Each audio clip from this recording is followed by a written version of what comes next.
Bonsoir et bienvenue à cette troisième édition des Grandes Découvertes de l'Université de Sherbrooke. Je me présente, Alex Thibault, directeur de Bistro Brain. Et je suis Marika Drouin, bénévole pour Bistro Brain et votre co-animatrice pour ce soir. Donc, ce soir, c'est un événement de fin d'année et durant lequel on fait une vitrine pour les travaux de recherche qui sont démarqués à l'échelle internationale. Puis, on a aussi une section d'étudiants qui ont présenté cette année à nos événements. Donc, on aimerait faire une salutation spéciale à Jean-Pascal Lemelin, qui est le président d'honneur ce soir à travers son rôle de vice-recteur adjoint au rectorat à la recherche des études supérieures. Et ouais, c'est ça, j'ai vraiment massacré ça comme il faut. Enfin bref, les gens qui sont concernés par la recherche et les études supérieures à l'Université de Sherbrooke, Jean-Pascal en fait grande partie à travers son rôle. Donc, on voudrait vous aviser aussi que l'événement est enregistré. Oui, donc ça, étant donné que les événements peuvent être rattrapés sur notre chaîne YouTube, donc ça va être enregistré ce soir, mais ne vous gênez pas à poser des questions, il n'y a aucun stress. Et donc, notre horaire pour la soirée, nous aurons d'abord un mot bilan de l'année Bistro Brain donné ici par Alexis Thibault. Ensuite, nous aurons Jean-Pascal Lemelin, vice-recteur adjoint à la recherche aux études supérieures, qui nous dira un petit mot ici sur la scène. Et ensuite, nous aurons le premier segment de présentation, le volet des présentations étudiantes, où nous aurons 4 présentations de 5 minutes, suivies d'un petit 3 minutes de questions. Et après ça, on va avoir l'entracte pour une durée de 10 minutes et on va enchaîner avec le volet professoral qui, cette fois-ci, va correspondre au format habituel de présentation de Bistro Brain, qui est de 12 minutes, plus des vraies questions de 5 minutes. On va finir ça avec un mot de la fin, un fameux quiz qu'on a à la fin de chacun de nos événements. Il y a des très bons prix de quiz qui sont commencés ce soir, donc on vous invite à être présent jusqu'à la fin, mais aussi attentif durant la présentation. Et sinon, il y aura une photo officielle. Et pour ceux qui le voudront, on va aussi avoir une période de réseautage durant de 21h à 22h30 au hall à l'entrée.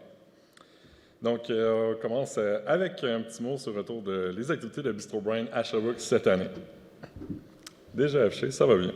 Donc, c'est juste pour vous montrer un peu le résultat des activités de Sherbrooke. Pour ceux qui ne connaissent pas, Bistro Brain, c'est vraiment un format unique dans lequel on fait des soirées décontractées, chaleureuses, dans les bars du centre-ville, durant lesquelles il y a des questions.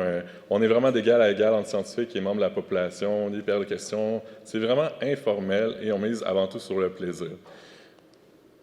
Donc, cette année, on a vraiment battu un record en termes d'événements. On a eu plus qu'un événement par mois, là, avec 14 avec celui de ce soir.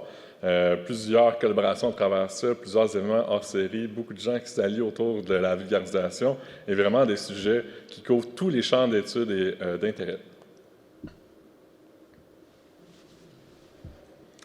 Au niveau des statistiques, c'est encore une fois un record. On a une moyenne de, je pense, de 80 personnes par événement. On est rendu à 76 personnes. C'est un événement tranquille. On a eu un record de participation historique avec 137 personnes à notre événement Sexualité en février. Comme vous pouvez voir, là, ça s'ajoute à toutes nos activités, que ce soit à Montréal, Trois-Rivières, le podcast ou les formations, pour un record gigantesque de 2143 participations, écoute, et autres formats. C'est vraiment montrer à quel point Bistro Brain répond à un besoin dans la population d'un accès à une science qui est claire et accessible et surtout qui passe par le plaisir. Et c'est non seulement l'achandage qui est au rendez-vous, mais aussi l'appréciation. Depuis 2019-2020, on passe des formulaires d'appréciation après nos événements. Et vous pouvez voir, la première année, on avait comme 52 participants sur ceux qui répondaient, qui disaient avoir une très bonne expérience, puis on est rendu autour de 82. C'est vraiment... je suis habitué avec notre autre pointeur. 82% de très bonne expérience. Donc, ça montre vraiment qu'on est soucieux du contenu, de la qualité. On prend vos retours, puis on travaille avec acharnement pour faire en sorte que les événements soient vraiment des succès. Puis, je finis avec juste une série de photos de nos événements, montrer vraiment que c'est ça qui est humain, qui est le plaisir avant tout, la chaleur humaine. Ça, c'est des photos avec nos bénévoles, nos présentateurs. On a ici Evelyne Bourdin qui avait présenté en février. On laisse vraiment aller notre fou, puis on mise surtout sur passer un bon moment ensemble. Également, je veux dire que c'est le travail aussi de plein de personnes qui sont dévouées, qui ont à cœur les valeurs de plaisir, démocratie, curiosité de Bistro Brain, qui font vivre le projet. Sans l'implication de bénévoles, le château de cartes s'effondre du jour au lendemain. Donc, c'est une belle occasion de les remercier ce soir encore une fois pour par le compte-rendu de la journée. Puis, on prend aussi le temps de remercier tous les gens qui offrent du soutien financier à travers des commandites, des collaborations, des subventions. On voit qu'il y en a plusieurs qui se rassemblent dans la société autour du projet de la vulgarisation scientifique. Donc, on leur remercie également pour l'implication cette année. Et là-dessus, je souhaite un très bon Bistro Brain.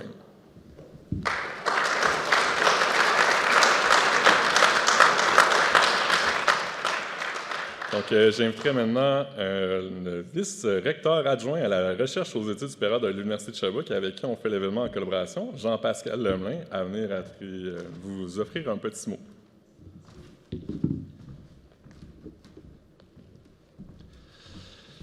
Bonsoir à tous et à toutes. Donc, je m'excuse de porter un titre aussi long et compliqué. Je m'en excuse, mais je dois faire avec. Donc, merci beaucoup à Alexis Thibault et à toute l'équipe de Bistro Brain de m'offrir cette opportunité-là de vous adresser quelques mots. Je suis très heureux d'être présent pour l'événement de ce soir. Je n'avais pas pu y être l'année passée, donc je me reprends cette année. Ça me fait bien plaisir. Donc, à mon tour, je vous souhaite la plus cordiale des bienvenues à Sherbrooke, donc sur le campus principal de l'Université, pour la 3e édition des Grandes Découvertes de l'Université de Sherbrooke. Je suis heureux de pouvoir m'adresser à vous à titre d'administrateur de la recherche, comme on l'a mentionné, mais aussi à titre de chercheur toujours actif dans le domaine de la psychologie du développement. Donc, j'aime toujours dire que je reste actif sur le plan de la recherche. Donc, ça me garde vraiment groundé, pour prendre l'anglicisme, dans l'univers de la recherche. C'est une belle occasion pour moi de retrouver des visages connus et de faire des nouvelles connaissances. Je trouve ça vraiment enthousiasmant aussi de pouvoir constater une fois de plus que la recherche à l'Université de Sherbrooke est bien vivante, innovante, dynamique et bien sûr excellente. Le vice-rectorat à la recherche et aux études supérieures, puis là, à partir de maintenant, je vais dire VRES pour faire plus court, comme Alexis l'a mentionné, est un partenaire de Bistro Brain. Ensemble, on travaille à mousser, soutenir, développer la vulgarisation scientifique. Donc, le VRES priorise depuis longtemps déjà la vulgarisation scientifique. Puis j'aime rappeler dans ces contextes-là que la première action que Jean-Pierre Perrault et moi avons posée lorsqu'on est arrivé à la direction du VRES en 2017, ça a été de créer le concours institutionnel de vulgarisation scientifique à l'Université de Sherbrooke. Donc, je pense que ça lançait là, la priorité de façon très claire. Je suis d'avis qu'il faut faire cependant encore davantage et mieux dans cette voie. Alors, merci et félicitations à Bistro Brain pour ses initiatives et tous ses efforts en ce sens. Donc, je pense que c'est vraiment nécessaire et utile. Je dirais qu'un des mythes est que les sciences humaines et sociales sont plus faciles à vulgariser que les autres sciences. On entend ça souvent. Les journalistes scientifiques affirment plutôt le contraire. Donc, je trouve ça important de porter une attention aussi grande à la vulgarisation scientifique dans le domaine des sciences humaines et sociales que dans les deux autres grands secteurs de la recherche. Puis, une des choses que je trouve vraiment une clé, c'est que Bistro Brain s'adresse à tous les secteurs, toutes les disciplines. Donc, c'est une vulgarisation, Alexis l'a mentionné, dans toutes les disciplines. Ça, c'est vraiment une force de l'organisme. Je suis très heureux de constater que, globalement, la vulgarisation scientifique prend de l'ampleur. Récemment, j'étais au congrès de la Société québécoise pour la recherche en psychologie. Puis, dans la programmation scientifique maintenant du congrès, il y a des activités de vulgarisation, ce qu'on voit depuis 2 ans, mais ce qu'on ne voyait jamais avant. Il y a des concours de vulgarisation qui émergent un peu partout. Donc, ça montre que la vulgarisation scientifique, c'est très important si on veut dépasser les frontières de notre communauté scientifique et élargir l'impact de nos travaux de recherche. Le VRES encourage aussi beaucoup ses chercheurs à organiser des événements scientifiques sur nos différents campus. On pense que c'est important d'être actif dans la diffusion et la mobilisation des connaissances et l'organisation d'événements scientifiques et d'organisation d'événements de vulgarisation comme ceux-ci. C'est un moyen essentiel et utile pour le faire. On trouve que c'est important aussi de reprendre les activités de cette nature en présence, en contexte post-pandémique. On le sait, rien ne remplace les réelles interactions humaines. Donc, l'événement des grandes découvertes auquel le VRES collabore s'inscrit dans cette vision-là. Parlant de pandémie, un des effets, selon moi, aura été de révéler l'importance du dialogue science-société pour le bon fonctionnement et le devenir de nos sociétés. D'un côté, cela renforce assurément la pertinence de la recherche de haut niveau qui se réalise dans tous les domaines à l'Université de Sherbrooke. C'est aussi pour moi une opportunité à saisir. Plusieurs de nos chercheurs contribuent déjà significativement à ce dialogue et au rayonnement de notre institution. On le sait, on le voit et on l'entend régulièrement sur différents canaux. Mais collectivement, il nous faut être encore davantage visibles, selon moi, et occuper davantage l'espace public et médiatique avec nos messages clés. Surtout dans une ère où, comme on le verra plus tard, la désinformation est bien présente. Je tiens à souligner aussi que la recherche et la vulgarisation scientifique en français, c'est quelque chose d'important et d'essentiel. On a eu en recherche des marqueurs un peu inquiétants récemment. Entre autres, on voit que le nombre de demandes de financement en français baisse significativement avec le temps, donc les demandes de financement qui sont déposées auprès des organismes subventionnaires externes. Heureusement, il y a des actions qui sont mises en place présentement et des nouveaux financements et des nouveaux services qui sont développés pour, si on veut, solutionner l'enjeu de la recherche en français, mais il faut demeurer attentif à ça en tout temps.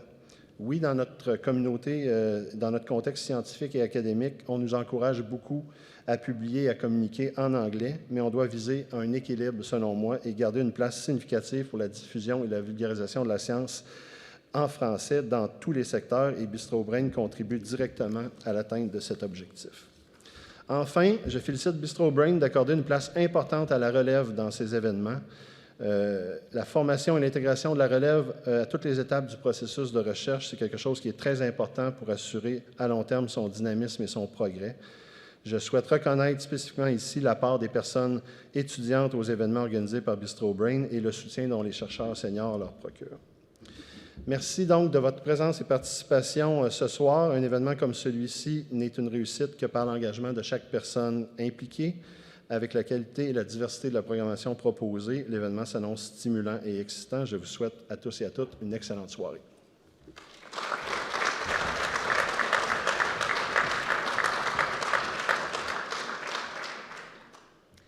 Merci beaucoup, M. Lemelin. Et donc, nous débutons maintenant le premier volet, celui des présentations étudiantes. Ici, nous avons fait une sélection spéciale de 4 étudiantes et étudiants qui ont déjà présenté à Bistro Brain au cours de la dernière année et qui nous ont vraiment impressionnés par la qualité de leur présentation. Ce soir, ils auront le défi de présenter en seulement 5 minutes. Puis, nous aurons une courte période de questions de 3 minutes pour le public. Nous ferons circuler un micro dans la salle afin que tout le monde puisse bien entendre les questions, donc restez à l'affût, j'aurai le micro dans les mains. Finalement, je vous invite à être attentifs ce soir, puisqu'à la fin de la soirée, nous aurons le traditionnel quiz de Bistro Brain ainsi qu'une remise de prix de participation. Et donc, notre première présentatrice, il s'agit de Justine Levaillant. Elle est étudiante au postdoctorat et étudie les causes du déclin des populations d'hirondelles bicolores au Québec. Elle a présenté aux événements « Démonte ton mythe » et « Lutte sociale d'hier à aujourd'hui ». C'est une personne engagée et soucieuse de la vérité. Elle nous parlera des dangers du spécisme et de l'anthropomorphisme en écologie. Accueillez-la chaleureusement.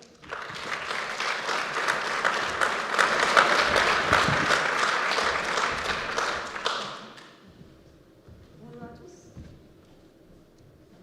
Ouais, nickel. Donc oui, effectivement, en septembre dernier, j'avais fait un Bistro Brain sur Démonte ton mythe. Le thème, c'était « Est-ce que les animaux sont bêtes ?» ou plutôt, est-ce que nous ne sommes pas trop bêtes pour comprendre les animaux? C'était un peu l'idée. Donc j'avais un petit peu détruit l'ego de chacun en montrant que les animaux, par exemple, qui sont présentés sur mon diaporama, ne sont pas si bêtes que ça, surtout en comparant l'intelligence d'un pigeon avec la nôtre. Mais en abordant ces sujets sur l'intelligence animale, on a aussi abordé le sujet du spécisme. Alors qu'est-ce que le spécisme? Le spécisme, en fait, ça va être de hiérarchiser les espèces animales entre elles par différents critères, mais en général, on le fait un critère personnel, un critère égoïste à l'homme, c'est-à-dire qu'on va catégoriser les espèces animales par rapport à l'utilité qu'elles ont par rapport à nous. Donc typiquement, on va accorder plus de valeur à un animal domestique, à un animal de compagnie, que l'on va accorder à un animal domestique, que l'on va accorder à un animal sauvage. Donc ça crée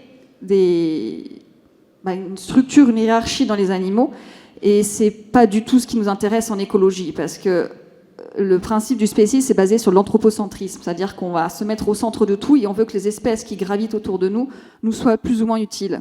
En écologie, il faut prendre en compte que nous faisons partie de la biodiversité et qu'il n'y a aucune espèce au-dessus des autres.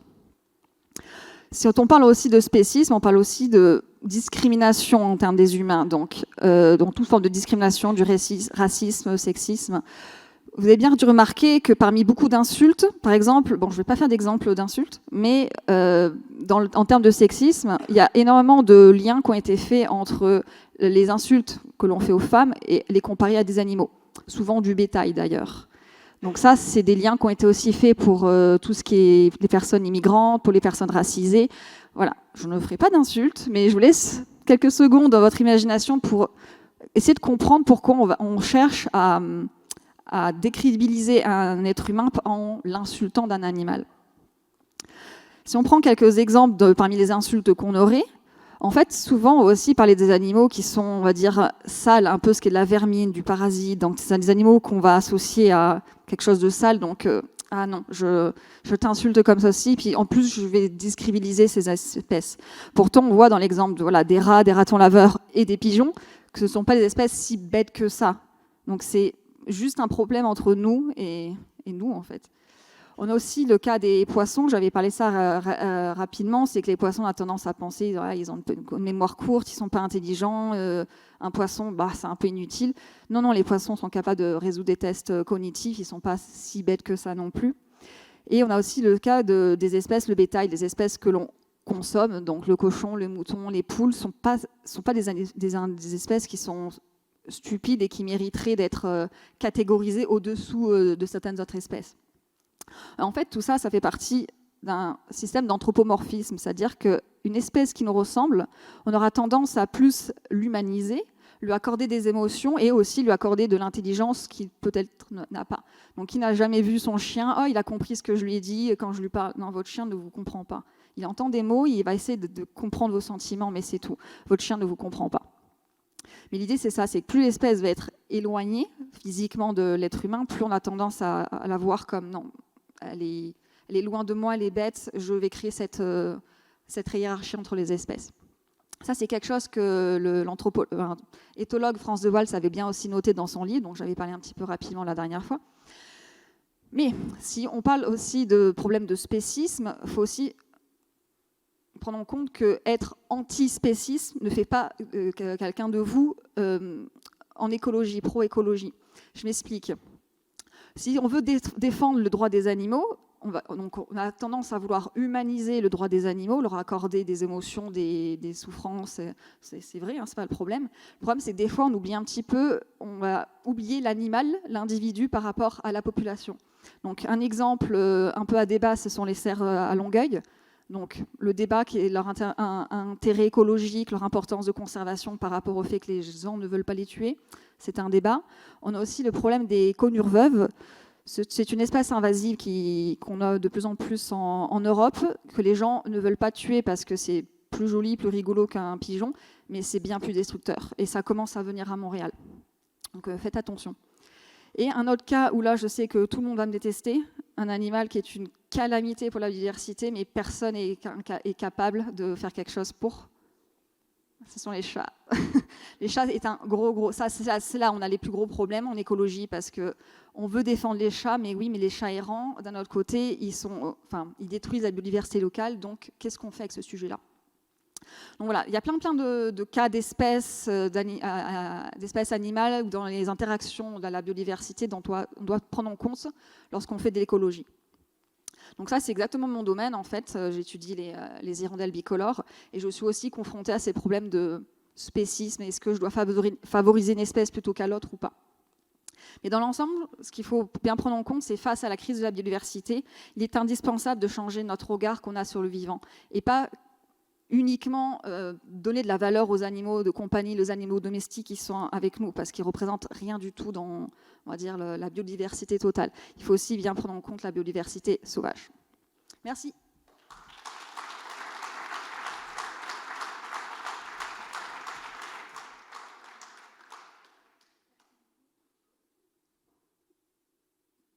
Vous venez ici.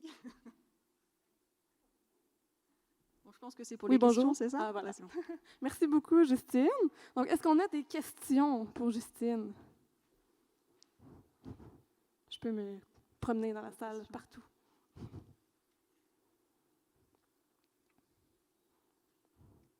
Non. On peut débattre sur les chats, si vous voulez.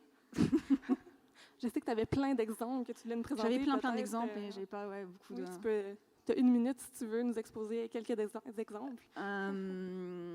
Des exemples qui sont un peu plus, on va dire, communs par rapport au Québec. On a aussi le souci, par exemple, dans les phoques, dans le golfe, c'est que les phoques, en fait, ça serait à la fois un problème économique pour la pêche. Donc les pêcheurs voudraient réduire la population, mais il y a beaucoup de personnes qui ne veulent pas tuer les phoques parce que c'est mignon, puis parce que voilà. Donc c'est un grand débat. Sauver une espèce pour l'économie, ou inversement, il y a des espèces qu'il faudrait éradiquer, en quelque sorte, on va dire contrôler la population, dans le cas des conures veuves, par exemple, des petites perruches qu'il faudrait éradiquer pour éviter qu'il y ait d'autres problèmes, mais personne n'a envie d'être responsable, d'aller attraper des perruches et de les tuer toutes. Et dans le cas des chats, c'est aussi un problème, mais ça, c'est un grand débat. Parce que sachez qu'en Australie, les chats sont vus comme invasives. Donc, vous n'avez pas le droit d'aller en Australie avec votre chat domestique. Ou du moins, vous n'avez pas le droit de le laisser sortir chez vous, parce que c'est un fléau, un vrai fléau en termes de biodiversité. Mais ça fait des débats extrêmement intéressants à voir quand la personne est ouverte au débat et à comprendre la nuance entre individu et espèce. Super. Et merci beaucoup, Justine. Pas de problème. Merci.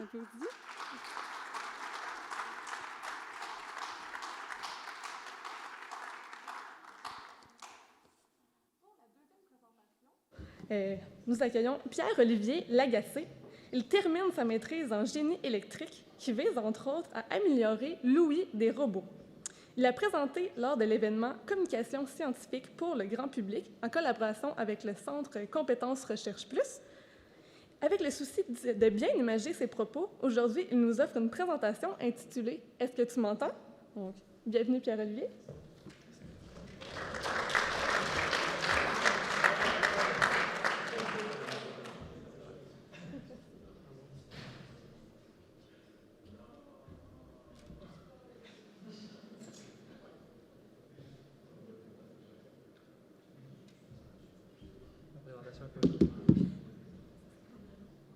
Je peux faire ça. Bonjour à tous. Pour commencer, je vais vous poser une petite question. Qui ici a déjà vu un drone ou un aspirateur autonome style Roomba en main vue? À ce que je peux voir, tout le monde a déjà vu ces deux types de robots-là.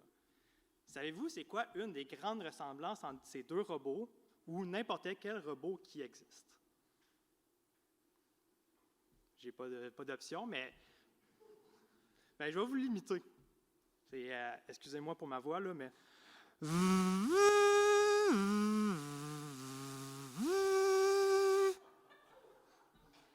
Avouez que j'imite bien le bruit d'un drone. On va se dire, la majorité des robots vont produire du bruit. Ce bruit-là, il provient des moteurs, majoritairement. Le drone, lui, va avoir 4 hélices pour pouvoir le maintenir au vol. Puis l'aspirateur autonome, lui, va avoir 2 moteurs pour ses roues. Il va aussi avoir le moteur qui va permettre l'aspiration pour aspirer la poussière. En robotique, c'est un défi quand même important quand on veut faire de l'audition. Pourquoi on voudrait faire de l'audition? Si on a un aspirateur autonome, ça serait le fun de pouvoir lui donner des commandes vocales. En ce moment, il faut que tu sortes ton téléphone, il faut que tu trouves l'application du robot parmi les 1000 applications que tu as, qui est toujours perdue. Il faut que tu choisisses ton robot, tu lui donnes une tâche. C'est long, c'est pas efficace. Si tu peux juste dire « Hey, peux-tu aller ramasser mon dégât, s'il te plaît? » C'est fait, cool. Il peut y avoir aussi d'autres options. Un robot comme ça, il pourrait avoir de l'intérêt à écouter ce qu'il y a autour de lui. Par exemple, s'il y a une sonnerie de téléphone, quelqu'un qui cogne à la porte, si le robot est capable d'agir en conséquence, c'est juste changer de pièce ou simplement arrêter pour te laisser parler au téléphone, c'est quand même le fun, non? Dans le cas d'un drone, on essaie de faire de la recherche de personnes disparues dans les forêts. Ça se fait avec la vision, avec une caméra, mais dès que la personne est trop loin ou qu'il y a des obstacles, on ne la voit pas, ça ne fonctionne pas. Tandis qu'on le sait, dans la forêt, quelqu'un crie, on est capable de l'entendre assez loin.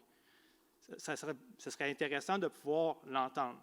Mais comme j'ai dit plus tôt, un des grands défis, c'est le bruit du robot. Les robots n'ont pas la même capacité que nous autres. Nous, on a 2 oreilles. Avec nos 2 oreilles, on est capable de savoir dans quelle direction on va nous parler. Donc, si j'ai un ami à ma gauche qui me parle, puis il y a une radio, un ventilateur dans d'autres directions, je suis capable de savoir à peu près où elle va me parler. Je vais pouvoir me tourner vers cette personne-là, puis l'écouter. Je vais pouvoir me concentrer à discerner c'est quoi les mots qu'elle me dit par rapport à toutes les autres sons dans mon environnement. Mais dans le cadre de ma maîtrise, c'est un peu cette capacité-là que j'ai essayé de donner au robot. Je l'ai équipé de plusieurs microphones, 2, 4, jusqu'à 16 microphones. c'est un peu comme nous autres, on a besoin d'au moins 2 oreilles pour bien entendre, pour entendre dans quelle direction on nous parle. Si on aurait 16 oreilles, on saurait vraiment plus dans quelle direction qu'on parle, mais on serait un petit peu... je vous laisse imaginer une personne avec 16 oreilles.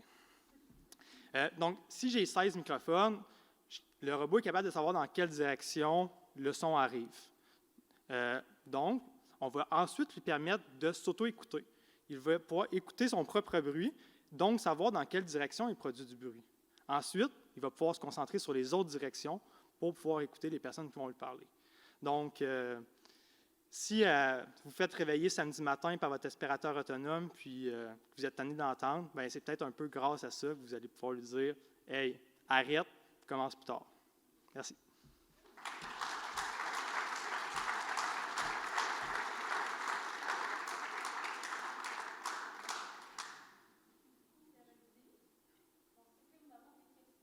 Sarah, est-ce que nous avons des...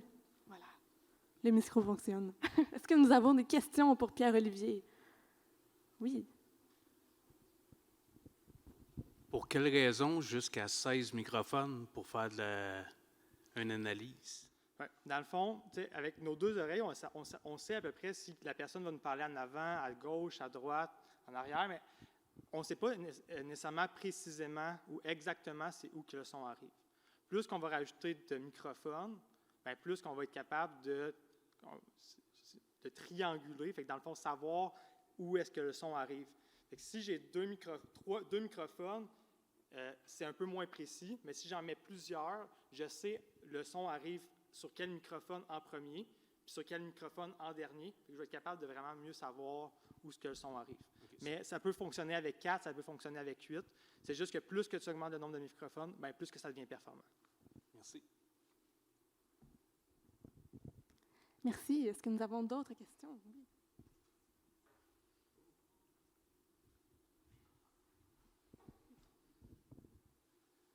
Bonsoir Pierre-Olivier. Ma question est la suivante. On a au MIT, je pense, une équipe de robotique qui se penche sur des robots autonomes.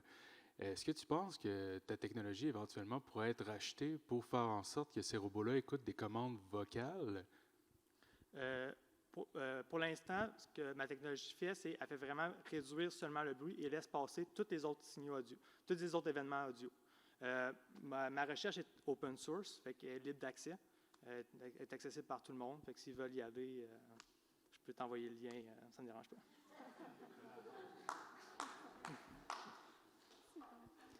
On aurait du temps pour une petite dernière question aussi. Non, c'était super clair, puis on termine là-dessus. Moi, ça me va. Merci beaucoup.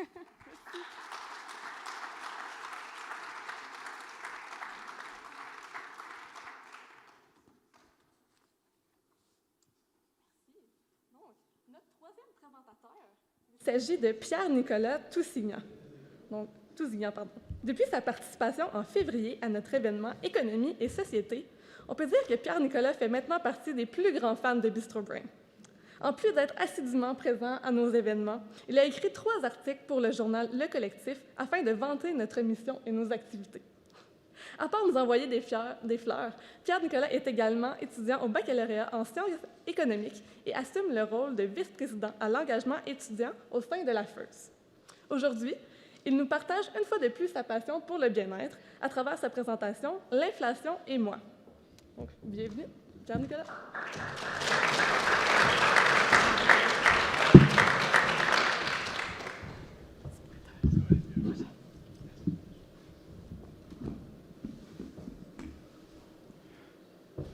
Donc, l'inflation et moi. La première chose, c'est que ce soir, on va parler d'une histoire de choix, vos choix, qui se représentent dans l'inflation. Voyons donc le prix comme un ballon. Donc, l'inflation, c'est la vitesse auquel le ballon prend de l'expansion. Et pour nous, ce sera donc une mesure de l'accroissement de la croissance du prix en moyenne dans une économie pour l'ensemble des biens et services disponibles à la consommation.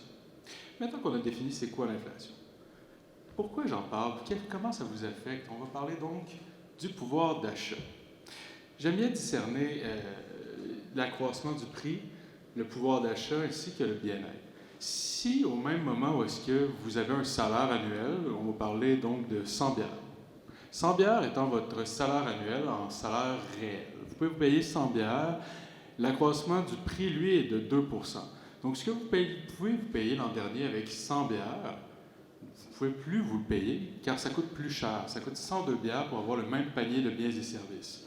Et donc, vous avez une perte de bien-être par la perte de pouvoir d'achat. Ceci dit, si au même moment que l'accroissement des prix est de 2 % et que votre hausse de salaire est de 3 % vous pouvez donc maintenant vous acheter 103 bières avec un niveau des prix à 102 bières et il vous reste donc une bière additionnelle et donc un gain de pouvoir d'achat et un gain de bien-être. Maintenant, pourquoi je vous en parle? Comment est-ce que l'inflation peut arriver à nous? Ici, je vous ai fait un petit graphique simple avec les croix keynésiennes. Je ne les expliquerai pas, mais on va commencer par un des deux volets d'où l'inflation peut survenir. Ce qu'on appelle la pression par les coûts. Si je vous parlais de l'Ukraine ce soir, à main levée, qui a entendu parler de l'Ukraine dans les 2 dernières années ou dans l'année? Comment est-ce que l'Ukraine, le conflit russo-ukrainien nous a affectés? Si je vous disais que l'Ukraine est un des 3 plus grands fournisseurs mondiaux de céréales, ça ne nous affecte pas vraiment parce que le Canada, on n'achète pas nos céréales là-bas. Ceci dit, peut-être que d'autres marchés achètent sur les marchés ukrainiens. Et quand les Ukrainiens ne peuvent pas desservir ces marchés-là, eh bien, ces marchés-là doivent se desservir sur d'autres marchés qui, probablement, sont nos marchés. Donc, ici, il y aura une contraction de l'offre disponible pour les marchés canadiens, ce qui entraînera un glissement du prix vers le haut, comme on peut le constater. Et donc, moins de céréales, moins de bière, mais à demande constante, les bières vont coûter plus cher. Deuxième volet ici est ce que j'appelle l'attraction de la demande. Si on mettait une économie sur pause pendant quelques mois, comme pendant la COVID, quand on a fermé à peu près tous les commerces et restaurants, et donc on ne produit plus. Mais étant donné qu'on ne produit plus, on n'a plus de salaire non plus, donc l'équilibre est encore maintenu. Ceci dit, le gouvernement se sent vaillant, défendeur du petit peuple et envoie des chèques de 2000 $ par mois à l'ensemble de la population nécessitant. C'était une bonne mesure, mais dans les faits, on a incité la demande à pouvoir consommer plus que ce que l'économie était capable de subvenir en termes de biens et services. Et donc, nous avons une demande plus amplement que le niveau d'offre disponible, ce qui fait en sorte une hausse des prix. Ceci dit, dans une extrême nécessité, ces deux phénomènes peuvent se juxtaposer et faire en sorte que le prix soit encore plus élevé à la fin. Et donc, dans un temps, on a la traction par la demande, en même temps d'avoir une contraction de l'offre. Je reviendrai un peu plus là-dessus, mais je vais terminer cette conclusion de présentation sur le fait que l'inflation reflète en partie les choix qu'on a de consommation, ainsi que nos attentes par rapport à l'ensemble des choses qui peuvent arriver dans notre économie. Donc, nos attentes, si elles sont partagées par plus de 50 % de la population, peuvent en fait être réalisées dans la réalité. Vous voyez, qu'est-ce qui s'est passé en 2020 avec le papier de toilette? Moi, dans ma coloc, on n'avait pas besoin de papier de toilette, mais il y a quelqu'un qui nous a fait savoir que peut-être qu'il y aurait une pénurie. Donc, qu'est-ce qu'on a fait? On est allé en acheter, on en a fait des provisions, puis qu'est-ce qui s'est passé? La semaine d'après, il n'y en avait plus. Mais il n'y avait pas de pénurie de papier de toilette dans l'économie, il était juste tout dans nos pharmacies. Donc, on a tous réagi avec nos émotions en croyant que finalement, il y avait un problème, mais le problème a été créé parce qu'on croyait qu'il y avait un problème. Et donc, réduire notre consommation aujourd'hui pourrait permettre de réduire l'inflation. Consommer moins, épargner plus.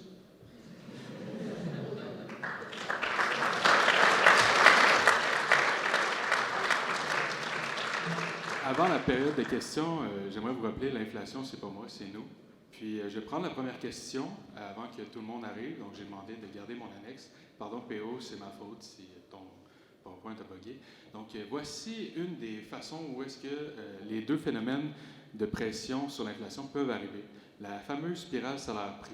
Une spirale qui arrive quand est-ce qu'on perd notre pouvoir d'achat en tant que travailleur, puis qu'on demande une hausse de salaire au méchant patron qui, éventuellement, cède à nos pressions, nous donne notre augmentation de salaire, ce qui fait baisser ses marges de profit. Et pour maintenir ses marges, on va devoir augmenter son prix. En augmentant son prix, on perd le pouvoir d'achat, etc. Regardez juste la ligne du Liban, en fait, qui est en bleu pâle, pointeur, ici. Donc, on a souvent entendu parler du Zimbabwe comme étant la pire épisode d'hyperinflation dans le monde, après l'Allemagne, durant la Première et Deuxième Guerre mondiale.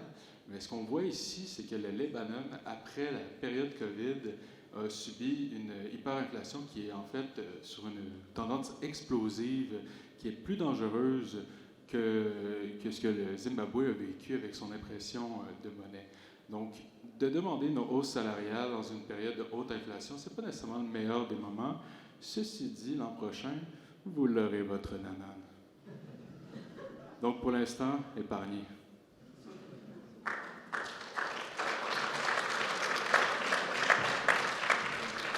On aurait le temps. D'autres questions? On aurait le temps pour une question.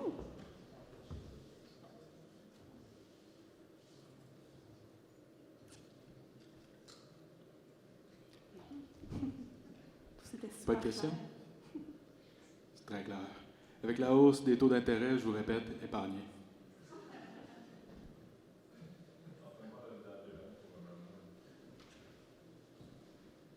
Mais dans le fond, je comprends bien ta conclusion, puis l'unité de mesure de monnaie que tu utilises. Ce que tu essaies de nous dire, c'est de boire moins de bière, dans le fond.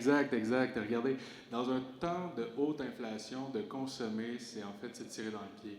Si la Banque du Canada hausse son taux directeur, c'est un incitatif pour vous faire épargner, étant donné que le rendement sur les obligations d'épargne gouvernementale, qui en d'autres termes ne rendraient rien, bien, actuellement, les taux d'épargne sur les épargnes gouvernementales sont très avantageux, c'est très lucratif à court terme. Si vous voulez mon avis, c'est le moment de mettre un 100 000 $ dans les obligations d'épargne gouvernementale qui, dans un an, vont devoir valoir peut-être la valeur double de la valeur faciale actuelle.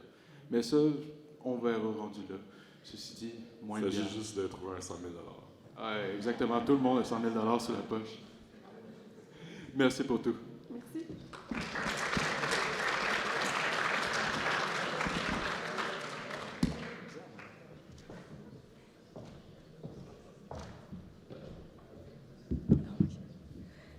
Déjà l'heure de notre dernière présentation, mais non la moindre du volet étudiant. Donc, il s'agit de Souheila Assoun. Bistro Brain se compte très choyé d'avoir fait la rencontre de cette personne très attentive et dévouée à notre événement spécial des 6 ans de Bistro Brain qui avait lieu en collaboration avec l'Institut quantique, les mystères de la quantique.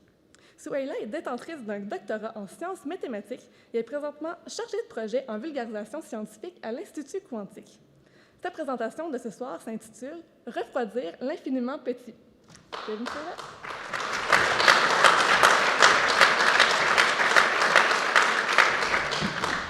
Merci beaucoup Marika et bonsoir tout le monde. Alors, même si l'hiver est fini, aujourd'hui je vais vous ramener dans un monde froid qui est l'habitat de l'ordinateur quantique. Alors, c'est un frigo et c'est un ordinateur, disons par exemple, on prend l'exemple de l'ordinateur de IBM qui va être installé à Bromo en septembre de cette année-là. C'est un ordinateur dont les composantes sont faites avec des matériaux quantiques qu'on a besoin de refroidir pour dévoiler les super pouvoirs de ces matériaux-là qui se manifestent dû à des phénomènes quantiques. Ces phénomènes de physique quantique qui se manifestent qu'à des très très très basses températures. Et là, on parle vraiment de s'approcher de la limite du froid qui est le zéro absolu, qui est le 0 Kelvin, qui est équivalent à moins 273,15 degrés Celsius. C'est une limite impossible. Mais pour se rapprocher de cette limite-là, on va aller utiliser des réfrigérateurs, qu'on appelle des réfrigérateurs à dilution, qui ressemblent à ce gros thermos suspendu sous vide. Et toutes les fils qui entourent ce réfrigérateur-là, c'est l'électronique quantique qui va permettre de connecter cet ordinateur à l'intérieur à un ordinateur classique pour aller envoyer des pulses radiofréquences, puis pouvoir programmer l'ordinateur et les composantes de l'ordinateur quantique qui résident à tout bas de ce frigo-là. Et là, peut-être, vous êtes en train de vous demander, ça ressemble à quoi de l'intérieur? Si on enlève la coquille du thermos, qu'est-ce qu'il y a à l'intérieur? Les composantes de l'ordinateur sont toutes petites, au tout bas de ça. Puis le reste, c'est vraiment le réfrigérateur. Puis ça ressemble à ce gros chandelier en cuivre plaqué or. Et plus on descend, plus les plaques sont froides, jusqu'à ce qu'on arrive à la dernière plaque qui est plus froide que le vide spatial. Ça peut atteindre une température de moins 273,14 degrés Celsius. C'est pas mal très proche de la limite de l'absence de chaleur. Eh bien, plus proche de cette plaque-là, c'est l'espace d'échantillage où on va pouvoir aller mettre les composantes de l'ordinateur quantique tout bas. Puis là, si on regarde de plus proche l'anatomie de ce frigo, le cœur de fonctionnement de ce frigo-là, c'est l'unité de dilution.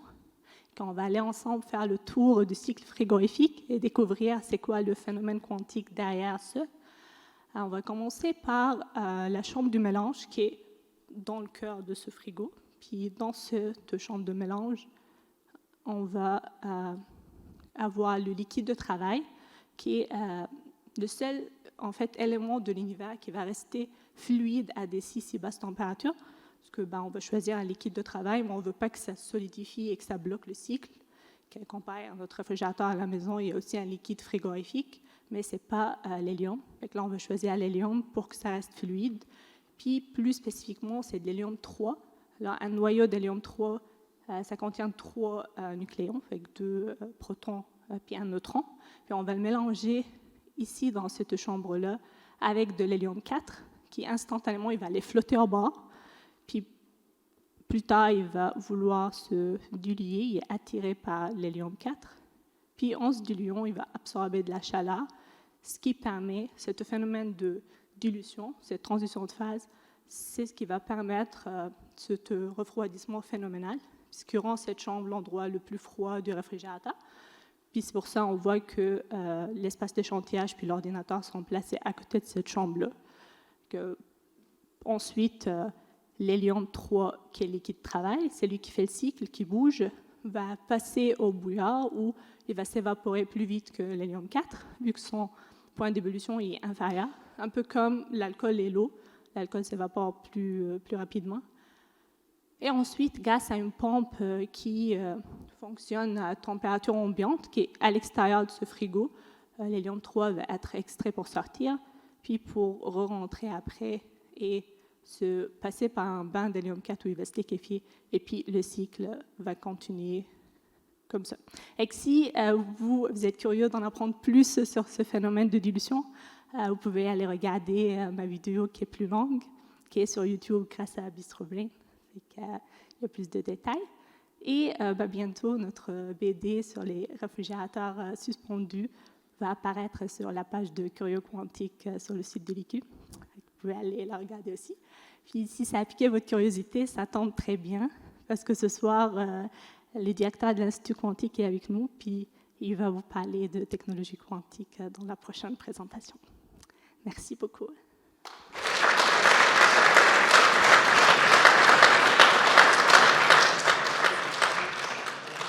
Merci beaucoup, Suela. Est-ce qu'on a des questions?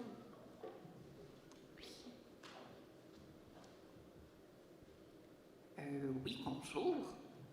Pourquoi est-ce qu'il existe un zéro absolu? En fait, zéro absolu, c'est la limite, c'est l'absence de chaleur, c'est la limite, mais elle est absolue, elle est théorique, et qu'on ne peut pas vraiment l'atteindre, elle est impossible. Puis c'est à cause des phénomènes de la physique quantique. Et en fait, vraiment, je pense une preuve mathématique qui prouve que c'est impossible à atteindre. Il y a toujours un petit mouvement, il y a toujours quelque chose. Fait que c'est l'absence de toute chaleur. Pourquoi c'est impossible ou pourquoi ça existe? Je voulais juste soulever auprès des gens l'idée que comme le zéro absolu, dans le fond, c'est l'absence de mouvement. Oui, l'absence de tout mouvement, mais il y a toujours comme... On ne peut pas, en fait, avoir aucun mouvement du tout. Oh, j'ai 2 questions. À l'intérieur de votre système de réfrigération, votre hélium, en basse pression, donc basse température, se situe à quoi comme basse pression? Donc, votre valeur pour atteindre une température aussi froide, votre pression de réfrigérant, qui est l'hélium. La pression à l'intérieur du réfrigérateur? Oui. Je la connais pas.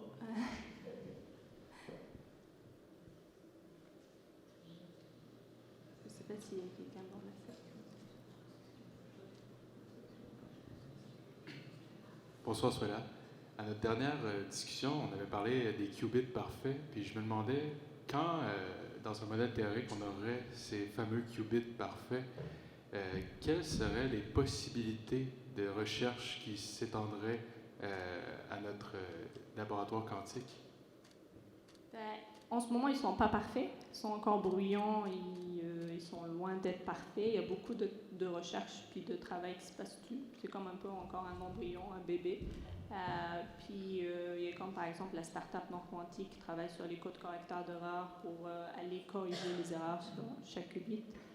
Ils ne sont pas parfaits dans le futur, on ne sait pas quand. Ça répond-tu à ta question?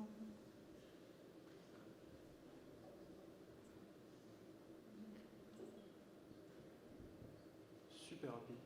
Est-ce qu'avec un système de dilution comme celui-là, on peut passer de la température ambiante à moins 273 ou bien il faut plusieurs paliers de réfrigération? C'est sûr que ça passe par étape par étape, et plus on descend, plus c'est froid, et que c'est pas tout de suite. La même technologie. C'est sûr, il y a plusieurs technologies de réfrigération. Moi, ce que j'ai abordé aujourd'hui, c'est les réfrigérateurs à dilution qui sont utilisés pour les ordinateurs supraconducteurs. C'est sûr qu'il y a d'autres façons de refroidir, même à des très très basses températures, comme refroidir en utilisant du laser ou d'autres méthodes que je peux moins en discuter de ça, j'en connais pas tout. Mais celle-là, c'est ce qui est utilisé pour les ordi supra, puis ça passe en fait en étape par étape. Puis c'est tout en fait fermé, c'est sous vide à l'intérieur. Fait que c'est pas vraiment, une fois c'est à l'intérieur, tout ça, il n'y a pas vraiment un échange avec l'extérieur du réfrigérateur. C'est comme tout sous vide à l'intérieur, tout ça. Parfait. Et merci beaucoup. De rien. Merci.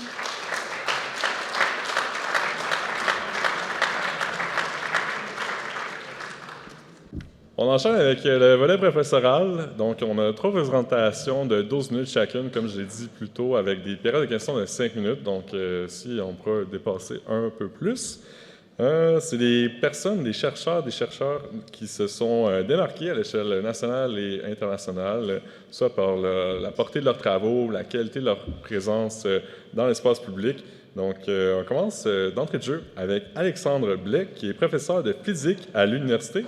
Il est également titulaire de la chaire en architecture d'ordinateurs quantiques et directeur scientifique de l'Institut quantique, avec qui nous avons eu le plaisir de collaborer pour notre événement Les Mystères de la quantique, et auquel il y avait 132 personnes. On remercie une fois de plus l'Institut quantique pour son soutien financier à l'événement et pour les belles collaborations passées et à venir. La présentation de M. Blais ce soir se penche sur le potentiel immense de la physique quantique, particulièrement grâce à l'ordinateur quantique. On l'accueille bien chaleureusement.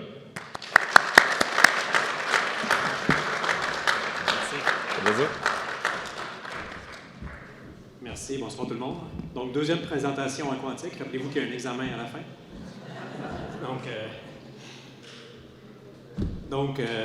En fait, si la physique quantique a la réputation d'être contre-intuitive et peut-être même un peu étrange, il n'en reste pas moins, en fait, que c'est la théorie qui a mené à plusieurs des découvertes technologiques les plus importantes des dernières décennies.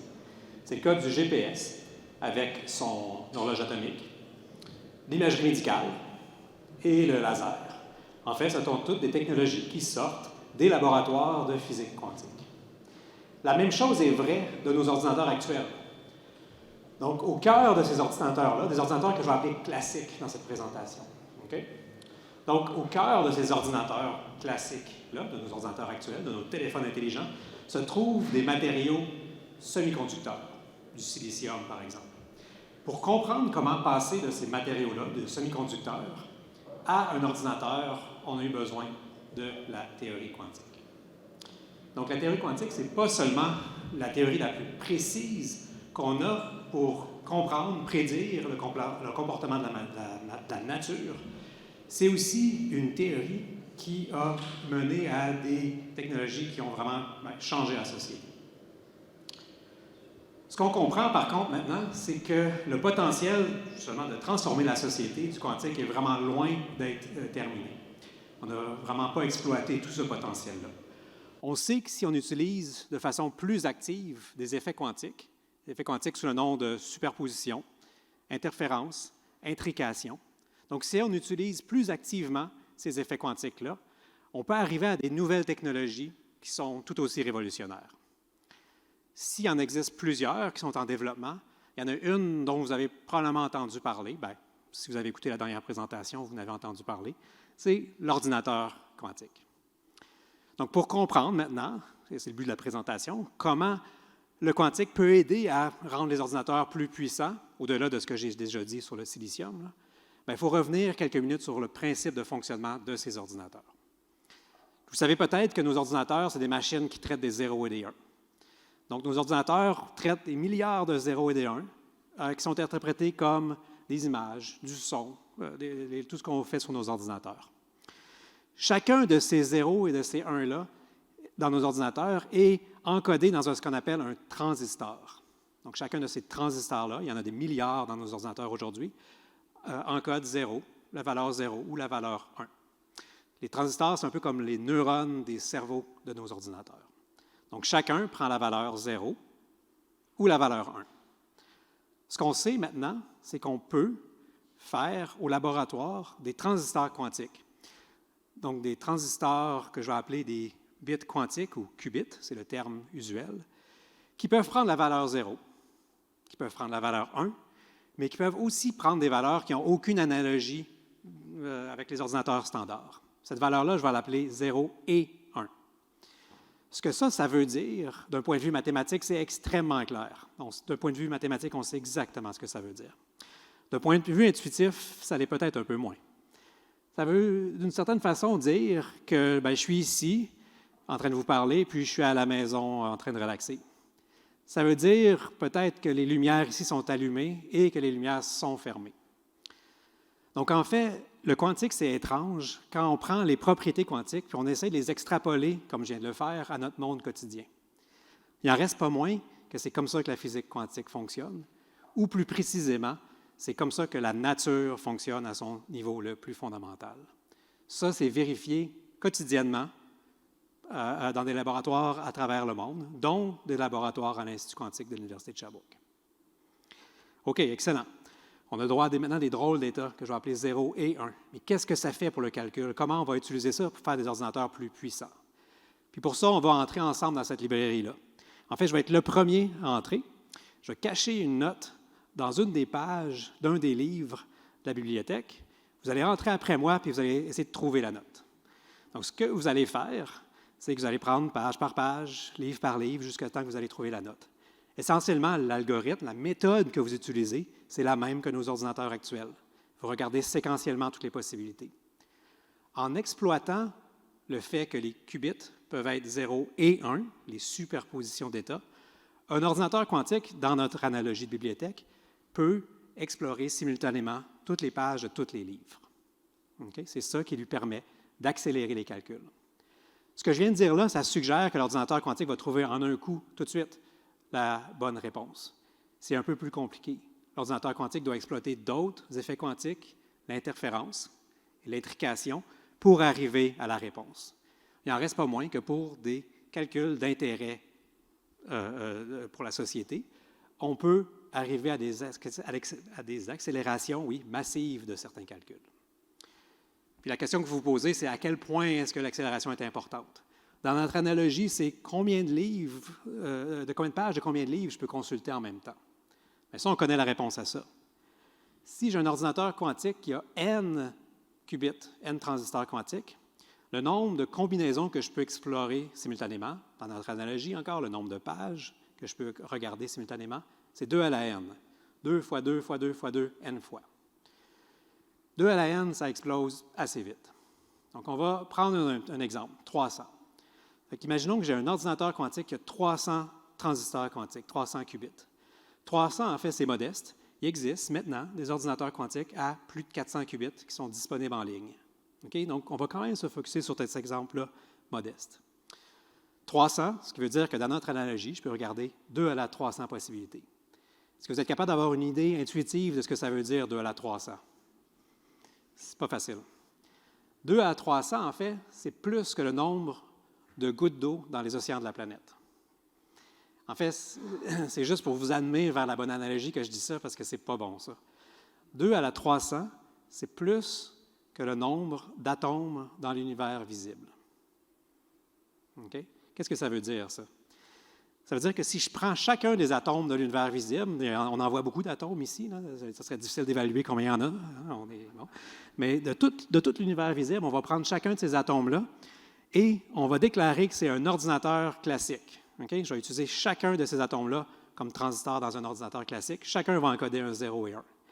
Bien, cet ordinateur universel-là, qui prend toute la matière de l'univers, ne serait pas capable d'explorer simultanément autant de possibilités que mon ordinateur quantique à 300 qubits. Okay? C'est ça qu'on veut dire par un changement complet dans la façon dont on imagine la puissance de calcul des ordinateurs. C'est ça qu'on veut dire par une accélération massive de certains calculs. Donc, en gros, le quantique, c'est quelque chose qui rend l'impossible possible. C'est vrai, comme je vous l'ai dit, pour les calculs, donc pour les ordinateurs quantiques qui accélèrent certains calculs, mais c'est aussi vrai pour d'autres technologies quantiques, comme les matériaux quantiques qui ouvrent des nouvelles applications, les senseurs quantiques qui ont une très grande sensibilité à leur environnement, et la communication cryptée quantique qui permet la communication de façon sécure, sans pouvoir être décryptée entre deux parties. Donc, on n'a pas encore l'ordinateur quantique. Il reste du travail, on vous l'a dit à la dernière présentation. Pour les autres technologies quantiques, dans certains cas, c'est beaucoup plus mature. En fait, dès 2016, le gouvernement chinois envoyait en orbite un satellite de communication quantique qui permet la communication cryptée quantique entre deux villes séparées par des milliers de kilomètres. Ce n'est pas de la science-fiction, c'est en orbite au-dessus de nos têtes. L'Europe va envoyer bientôt son satellite et le Canada va le faire d'ici quelques années. Donc, si on revient au quantique, au calcul quantique, pardon, à l'ordinateur quantique, c'est vraiment cette capacité-là qu'ont les ordinateurs à explorer les possibilités de façon simultanée. C'est vraiment complètement un changement de paradigme dans la façon dont on pense à ce que c'est un ordinateur, comment ça fait un calcul. Et ça a de l'impact pour un grand nombre de problèmes d'intérêt. L'optimisation, peut-être l'intelligence artificielle. Certainement pour la modélisation de systèmes quantiques. À ce moment-là, vous allez m'arrêter et vous dire, ouais, okay, bon, c'est le chercheur qui dit qu'un ordinateur quantique, on va développer ça pour faire pour simuler des systèmes quantiques. Oui, un ordinateur quantique, ça serait un outil de recherche formidable. Mais ce qu'on sait aussi, c'est que ce genre de simulation-là, ça a un intérêt très concret.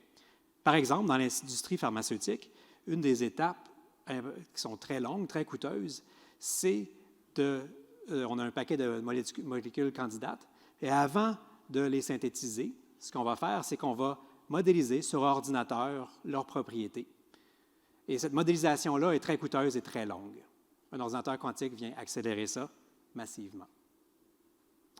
OK, où est-ce qu'on en est? C'est quoi l'état de l'art? Donc, il existe plusieurs architectures pour l'ordinateur quantique qui prennent le nom, par exemple, de qubits supraconducteurs, ions piégés, qubits de spin. Et à l'Institut quantique de l'Université de Sherbrooke, on s'intéresse à 2 de ces approches-là. Et les travaux des chercheurs de l'Institut ont de l'impact dans les grandes compagnies, dont vous reconnaissez les logos là, mais aussi dans des plus petites start-up, Nord Quantique, par exemple, qui est à Sherbrooke. Parce que c'est mon sujet de recherche, je vais vous dire pendant 1 minute 30 quelque chose sur l'ordinateur quantique supraconducteur, dont on a déjà entendu parler. Donc, un supraconducteur, comme l'aluminium, c'est quelque chose, un matériel qui, à basse température, a plus de résistance au passage d'un courant électrique. Donc, on s'imagine, on s'intéresse à construire des circuits intégrés, on imprime des petits circuits électriques qui vont agir comme transistors quantiques. L'idée de faire ça, ça date des années 90, première réalisation 99 au Japon. À ce moment-là, on réussit à montrer ce concept-là de 0 et 1 dans un échantillon, dans un frigo à dilution. Mais on ne sait pas comment, pour autant, construire un ordinateur quantique. Donc, en 2004, avec une équipe à Yale, on développe ce qui s'appelle électrodynamique quantique en circuit, on aime les mots compliqués, qui est une architecture pour construire un ordinateur quantique. 2007, c'est le qubit Transmon. Et, je vois le temps qui file.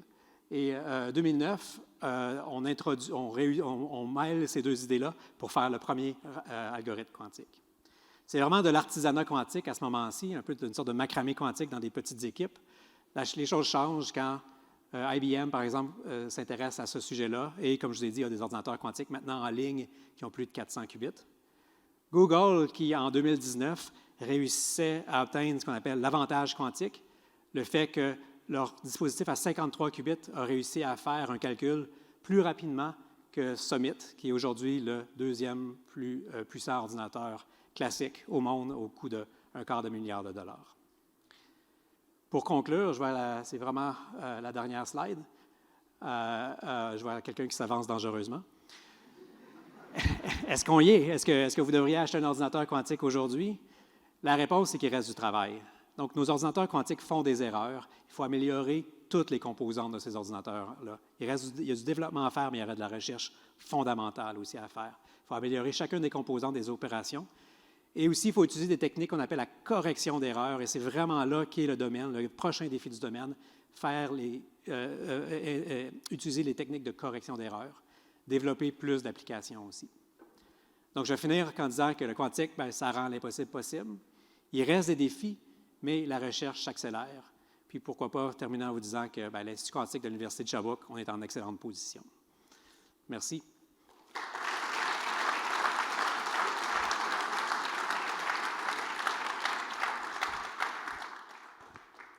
Merci, professeur Blais, pour cette magnifique présentation. On sortait de la science naturelle dans la forme, on était vraiment dans des lancers créatifs, j'ai adoré. C'est maintenant le temps à notre auditoire de poser des questions. Donc, première main levée que je vois. Je vais prendre celle de notre ami Pierre-Nicolas. Bien, bonsoir, professeur. En fait, après avoir eu plusieurs discussions avec vos élèves tels que Renato et Suela, je me demandais, y avait-il une place pour un économiste dans l'Institut quantique? Je m'explique. On a Jean Bibeau de l'École de gestion qui est membre de l'Institut quantique. Donc, qui s'intéresse. On a une zone d'innovation en sciences et technologies quantiques à Sherbrooke. Une des questions, c'est comment on passe de la belle recherche à avoir un impact économique. Donc, oui, certainement, regardez, c'est parce qu'on fait tous les deux de l'algèbre linéaire. Moi, je l'applique au choix, vous l'appliquez à la matière. Puis éventuellement, il y a une juxtaposition entre les deux. Puis je suis convaincu qu'on peut trouver une solution ensemble. Donc, avec je viendrai à votre bureau. Je continue à économiser entre-temps. On enchaîne avec un ancien bénévole BistroBrain, Gabriel. Bonjour, merci beaucoup pour la présentation, c'était super intéressant.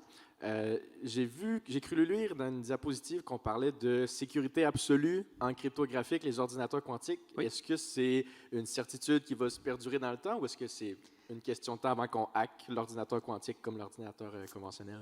Il faudrait qu'on trouve des nouvelles lois de la physique pour que cet énoncé-là change. Donc, tant que la physique quantique, c'est la théorie qui décrit la nature, cet énoncé-là reste correct. Ça serait une découverte incroyable de trouver des lois au-delà de ça. De certaine façon, c'est le rêve des physiciens, mais en ce moment, on ne pense pas que c'est le cas. Une troisième question.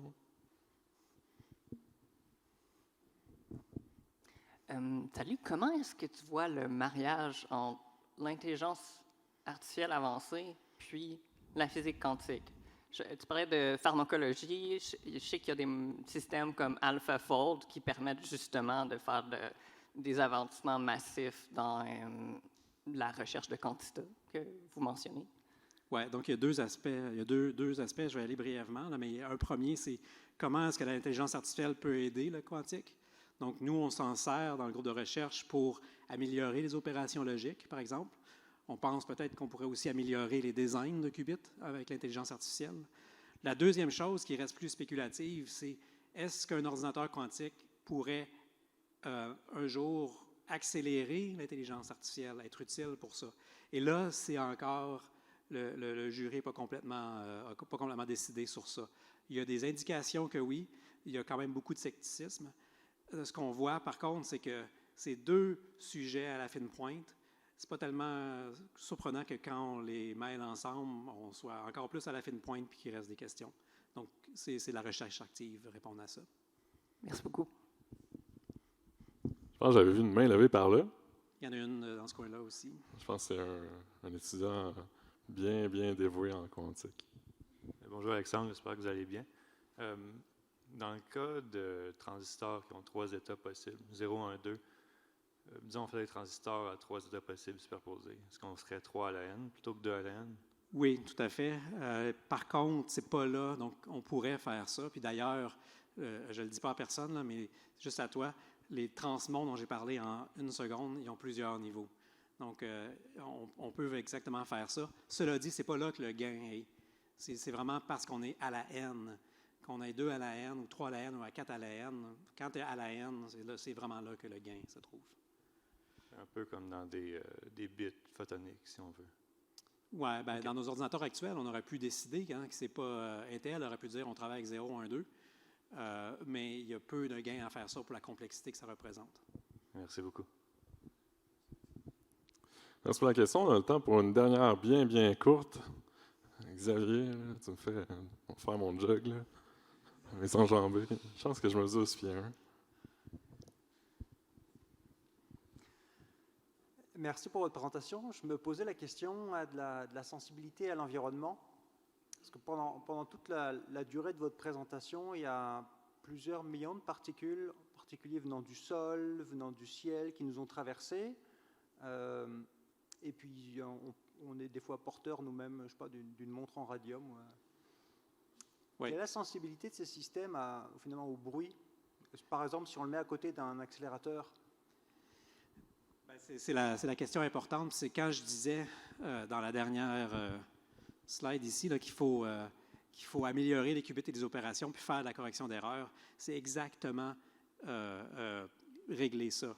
Donc, les qubits sont, par définition, sont très sensibles à leur environnement. Puis ce qu'on a réussi à faire au cours des 20 dernières années, c'est d'augmenter le temps, au début, 1 nanoseconde, pendant qu'on est capable de garder 0 et 1. Maintenant, 4 millisecondes, il y a des ordres de grandeur, là, 10 à la moins 9, 10 à la moins 3. Donc, vraiment, une grosse amélioration, mais il faut continuer. Cela dit, il peut y avoir des impacts de rayons cosmiques qui sont détectés par les ordinateurs quantiques. Ça a été vu par Google, ça a été vu par IBM. Donc, s'il y a un rayon gamma qui arrive sur l'ordinateur, il va créer une erreur qui va se propager à tous les qubits. Puis, on est donc maintenant capable d'observer des particules cosmiques avec les ordinateurs quantiques. Et ce que je pourrais dire, c'est que c'est même utiliser ce genre de sensibilité-là comme un avantage maintenant, entre autres dans la recherche de la matière noire. Un candidat pour la matière noire, désolé, la question va être plus longue, la réponse va être plus longue que la question, mais un des candidats pour la matière noire, qui est un des grands mystères sur le futur de l'univers, est-ce que l'univers va être en contraction ou en compression? C'est la présence de matière noire. Ouais. Et on utilise maintenant des qubits supraconducteurs pour détecter une des particules candidates, qui est l'action. C'est, de mon point de vue, tout à fait incroyable. On n'a pas développé ça, on n'a pas développé le transmon en pensant ça. Mais maintenant, parce qu'on est capable de faire des mesures très sensibles sur des systèmes quantiques, ça ouvre toutes sortes d'autres possibilités. Donc, c'est ça qui est important de se rappeler aussi, c'est que ce genre de recherche fondamentale-là, c'est super, ça amène à des technologies, mais ça amène aussi à des super belles surprises. Puis c'est ça, bien, la raison d'être de la recherche fondamentale, d'aller chercher ces belles surprises-là. Merci, professeur Blais.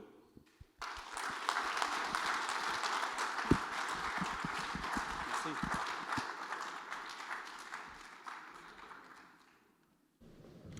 Donc, on va passer du très fondamental au très appliqué. Cette fois-ci, ça va être avec la professeure Marie-Ève Carignan, qui est professeure agrégée au département de communication de l'Université, également co-titulaire et directrice du pôle média de la chaire UNESCO en prévention de la radicalisation et l'extrémisme violent. Nous avions d'ailleurs reçu l'autre co-titulaire, David Morin, à notre événement Les Grandes Découvertes de l'Université de Sherbrooke l'an dernier, David Morin. Et à Bistro Brain, on porte une admiration pour la professeure Carignan, car elle incarne vraiment ce qu'on souhaite pour les scientifiques, c'est-à-dire de prendre la parole de manière claire et concise dans l'espace public, tout en exposant des problématiques à l'aide d'images et d'exemples très concrets. Donc, dans cet esprit, aujourd'hui, elle nous offre sa présentation intitulée « Les complotistes sont-ils des coucous ?» Merci de l'accueillir chaleureusement.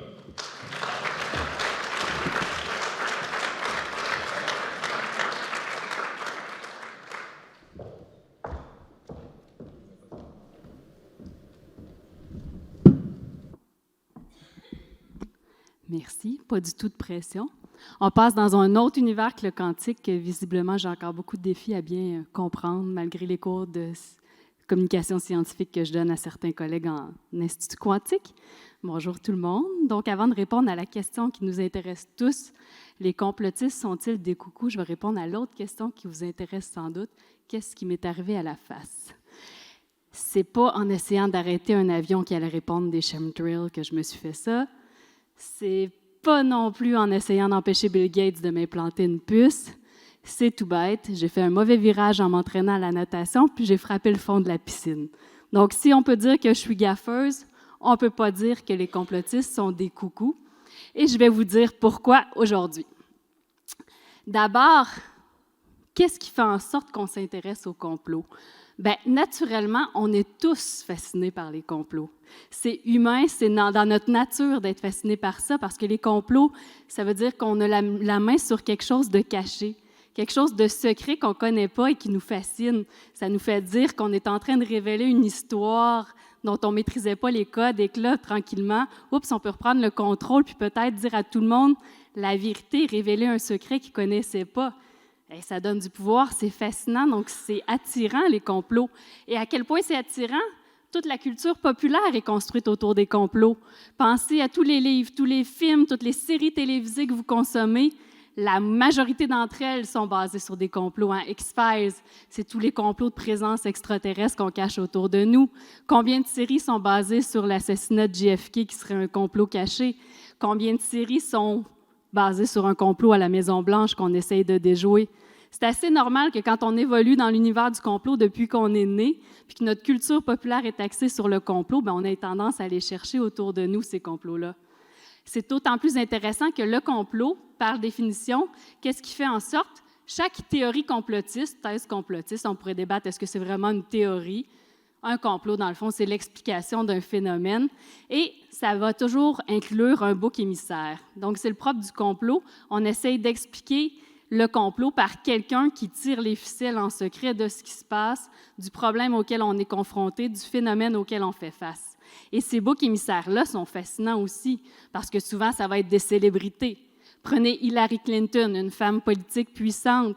Elle serait à la tête du Pizzagate, à la tête d'une clique pédosatanique qui contrôle Hollywood et éventuellement le monde. Pensez, ça, c'est le scandale de QAnon. On la lie à Barack Obama. Des vedettes, Lady Gaga, sont dans le complot pédosataniste. C'est fascinant. Des milliardaires qu'on envie déjà parce qu'ils ont un pouvoir économique important. Bill Gates, George Soros essaieraient de contrôler le monde. Ils ont tellement de puissance, qu'est-ce qu'il leur reste à faire à part faire de l'argent? Contrôler le monde. Des groupes secrets qu'on ne connaît pas qui nous contrôlent. Dans les derniers 3 ans, qu'est-ce qu'on a entendu beaucoup? Big Pharma, l'industrie pharmaceutique qui est tellement puissante qui nous contrôle. La même chose pour les francs-maçons, les Illuminati, le complot juif, le complot de différentes nations. Donc, tout ça, derrière ça, il y a tout le temps un bouc émissaire, quelqu'un qu'on essaie de comprendre et de déjouer. Donc, on est encore dans la trame narrative fascinante. Alors, la première chose qu'on doit comprendre aujourd'hui, c'est que à peu près tout le monde, sans généralisation, mais peut être susceptible à un moment ou à un autre de basculer dans le complot. Notre cerveau est fait pour être fasciné par les complots. Notre environnement est baigné de complots. Puis, depuis qu'on est jeune, on entend parler d'histoires autour du complot. Donc, déjà, penser que les complotistes sont nécessairement des coucous, mais c'est simplifier beaucoup le fait qu'à peu près tout le monde, à un moment ou à un autre de notre vie, peut être susceptible d'entrer dans un complot et d'y croire. Parce qu'il y a des complots qui vont être sur des sujets qui nous fascinent plus. Il y a des moments de notre vie aussi qui vont nous exposer à adhérer aux thèses complotistes. Donc, à un moment où, par exemple, je fais face à un problème qui bouscule beaucoup mes valeurs, qui me met dans une situation de stress, bien, je risque d'avoir tendance à vouloir expliquer ça par une thèse que je peux maîtriser. C'est très difficile de se faire dire devant une situation qui nous bouscule, qu'il n'y a pas de réponse, qu'il y a des phénomènes naturels qui arrivent et qu'on ne contrôle pas. Donc, on cherche une explication ailleurs. Dans un moment de stress, d'anxiété, où notre santé physique, économique est en jeu, bien, on peut, après un moment difficile, une rupture, une dépression, être susceptible de tomber dans une première thèse complotiste qui peut nous emmener à adhérer à plusieurs autres. D'autant plus que les leaders complotistes ont le chic pour nous prendre par les sentiments, pour nous intéresser par ce qui nous rend déjà vulnérables. Prenez l'exemple, en ce moment, on a tellement de feux de forêt au Québec, mais qu'est-ce qu'on va nous dire? Qu'on est en train de nous priver de nos droits pour des changements climatiques qui ne sont pas causés par l'homme ou contrôlés par l'homme. Donc, êtes-vous prêts à vous débarrasser de vos VUS? Êtes-vous prêts à être confinés climatiques? Mais on vient nous jouer dans notre corde sensible d'avoir le droit de posséder notre gros moteur. Et beaucoup de gens ne sont pas prêts à mettre un X sur leur gros moteur. Êtes-vous prêts à faire vacciner vos enfants qui risqueraient de développer l'autisme s'ils sont vaccinés? On joue sur la corde sensible de l'enfant. Donc, beaucoup de gens qui ont commencé à rentrer dans les thèses anti-vaccins le sont parce qu'on vient rejoindre la corde de la famille. Est-ce que j'ai une responsabilité de vacciner mes enfants puis de les mettre à risque? Et c'est la même chose qu'on a vu avec un complot dont je viens de vous parler tout à l'heure, QAnon. Hein? L'idée derrière QAnon, c'est qu'il y a une clique pédosataniste. À un certain moment, pendant la montée en puissance de QAnon, le mouvement QAnon a repris un slogan qui est le propre d'une association de défense des droits des enfants, Save the Children. Le Save the Children était véhiculé partout par les groupes QAnon qui voulaient dénoncer la clique pédosataniste. Qui, dans cette salle, oserait dire c'est mauvais, Save the Children, on ne doit pas sauver nos enfants? Hein? Personne. Et donc, c'est comme ça que tranquillement, des gens pro-QAnon se sont infiltrés dans des mouvements de défense d'enfants, puis ont fait entendre une cause qui allait bien au-delà de la défense des enfants, finalement. Et comment tout ça, c'est possible en ce moment? Mais on mise beaucoup sur le fait que dans nos sociétés, il y a des inégalités qui sont vraiment importantes, qu'on doit commencer à dénoncer, peut-être à réfléchir sur comment les amoindrir. Des inégalités qui génèrent aussi une incompréhension du système. Donc, ce qu'on va voir chez les complotistes, qui est peut-être le facteur le plus marquant d'adhésion, peu importe les thèses complotistes auxquelles on croit en Occident, c'est le fait qu'on se méfie du système. Donc, les gens vont se méfier de la politique, les gens vont se méfier des scientifiques, qu'on ne comprend pas comment la science se construit. Et c'est assez fascinant, hein?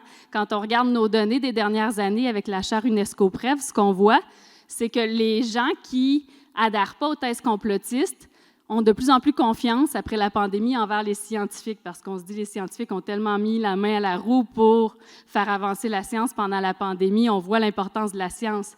Qu'est-ce qui se passe chez les complotistes? C'est le contraire. On se méfie de plus en plus des scientifiques qui ont contribué au complot. Donc, on ne comprend pas nécessairement ce que les scientifiques font. On a l'impression qu'ils sont en collusion avec le complot, avec le pouvoir politique. Les gens qui adhèrent au complot ne comprennent pas nécessairement non plus comment le système démocratique fonctionne et ils ont l'impression d'être largués, de ne pas pouvoir changer ce système-là, de ne pas avoir voix au chapitre de la démocratie. Et donc, c'est pour ça qu'on va voir notamment que les complotistes, les plus extrêmes dans leur adhésion et leurs croyances, bien, parfois ont tendance à penser qu'un système autoritaire serait mieux qu'un système démocratique et même qu'on doit avoir recours à la violence pour faire tomber le système parce que sinon, on n'a pas voix au chapitre. Et cette méfiance des institutions-là, c'est aussi répercuté dans la méfiance envers les médias.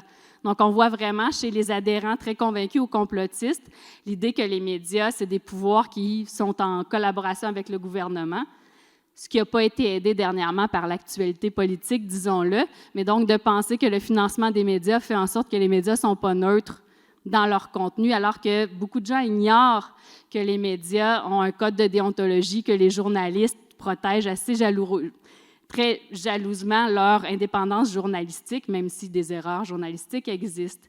Et donc, ça ramène à l'importance peut-être de mieux comprendre le fonctionnement de nos institutions politiques, démocratiques, scientifiques, comment fonctionne la science, pourquoi une recherche scientifique en contredit une autre. Il faut comprendre la méthode scientifique, pour ça comprendre qu'un échantillon n'amène pas nécessairement au même résultat qu'un autre, comment les médias fonctionnent, c'est quoi la différence entre le journaliste d'opinion et le journaliste d'information. Donc, en ce moment, il y a une méfiance exacerbée qui a été exacerbée par la pandémie, par la crainte de faire atteindre à certains droits personnels. Et donc, beaucoup de leaders complotistes ont profité de ça pour se servir de la méfiance des gens. Et donc, ce qu'on voit finalement quand on regarde ce qui se passe au Québec notamment, bien, on va voir que il n'y a pas nécessairement plus de gens qui croient au complotisme qu'avant, par exemple, la pandémie, même si on a très peu de données pour comparer l'avant et l'après, malheureusement, parce qu'on travaillait très peu sur le complotisme. C'était très difficile d'avoir des financements avant la pandémie. Mais ce qu'on réalise, c'est que les niveaux semblent assez similaires. Donc, il y a quand même 15% des Québécois, beaucoup plus de Canadiens, l'influence beaucoup des États-Unis et de l'anglais, qui croient à certaines thèses complotistes, et un 6% qui sont des adhérents convaincus. Donc, ils vont avoir tendance à expliquer à peu près tous les problèmes par différentes thèses conspirationnistes. On ne peut pas généraliser sur qui adhère. Donc, il y a des hommes, il y a des femmes. On voit qu'il y a plus d'hommes qui vont être des adhérents très convaincus, donc qui vont justement croire à expliquer beaucoup l'adversité par le complotisme et donc même avoir pensé que le recours à la violence peut être un moyen légitime de se faire entendre pour changer les choses en société en pensant qu'il y a un complot autour de nous. Mais il y a des femmes qui adhèrent au complotisme et souvent la porte d'entrée à ce moment-là, c'est la médecine alternative, le discours anti-vax. Mais tranquillement, tout ça évolue quand je passe dans une adhésion convaincue vers toutes sortes d'autres thèses complotistes auxquelles je vais être confrontée. Et on peut adhérer au complotisme, peu importe notre revenu ou notre niveau d'éducation. Il y a des leaders complotistes qui ont 2 doctorats, on le sait, peut-être vous ne le savez pas, mais il y a des leaders complotistes très éduqués. Par contre, c'est certain que l'université crée une vision de la science, une compréhension des institutions qui donne de la confiance puis qui peut être un facteur de protection contre le complotisme. Mais finalement, c'est quoi ces thèses complotistes-là? Hein? La plupart des thèses complotistes qu'on connaît, ce n'est pas les plus farfelues auxquelles les gens adhèrent. Donc, ce n'est pas de penser qu'Avril Lavigne est morte, pas été remplacée par un sosie après sa mort. Ce n'est pas non plus de penser que Keanu Reeves est éternel et puis qu'il a été transformé au fil du temps. Être complotiste, c'est pas non plus penser que tous les roux, c'est des reptiliens qui sont sur Terre et qui sont cachés dans le corps d'humain. Non, la plupart des thèses complotistes, nous, qu'on étudie, c'est par exemple les thèses qu'on a reprises de l'échelle de Brotherton et de ses collègues. Maintenant, même, on a une thèse plus générale sur laquelle on travaille, qui est la méfiance en général envers les institutions, puis de croire qu'il y a un complot caché qui nous contrôle. Mais donc, les gens ont tendance à expliquer les phénomènes auxquels ils sont confrontés par le fait qu'il y a notamment une manipulation de l'information par les élites, par les gouvernements, qu'il y a des conspirations mondiales qui nous échappent, auxquelles on n'est pas confronté. Et c'est normal d'avoir un certain sens critique. Hein? S'il y a quelqu'un aujourd'hui qui pense que le gouvernement nous dit tout, bien, vous avez le même problème qu'un complotiste, vous manquez de sens critique. Par contre, quand on pense que le gouvernement nous trompe et nous dupe toujours, bien là, on risque d'être complotiste. Donc, pensez qu'il y a des conspirations mondiales, pensez aussi que on nous cache des choses qui risquent de nuire à notre santé, à notre liberté, hein, qu'on cherche, notamment pendant la pandémie, une des thèses complotistes disait qu'on allait établir des camps de concentration pour les non-vaccinés. Donc, c'est de penser qu'il y a toujours des menaces autour de nous à notre santé, notre liberté. Et finalement, le dernier type de thèse conspirationniste qu'on regarde, c'est tout ce qui est surnaturel. Donc, on a tendance à penser qu'on cache la présence d'extraterrestres sur Terre. Les thèses liées aux reptiliens, j'en ai parlé, mais des thèses un peu moins farfelues. Est-ce qu'on a vraiment marché sur la Lune? Est-ce qu'on connaît vraiment ce qui se passe dans l'espace?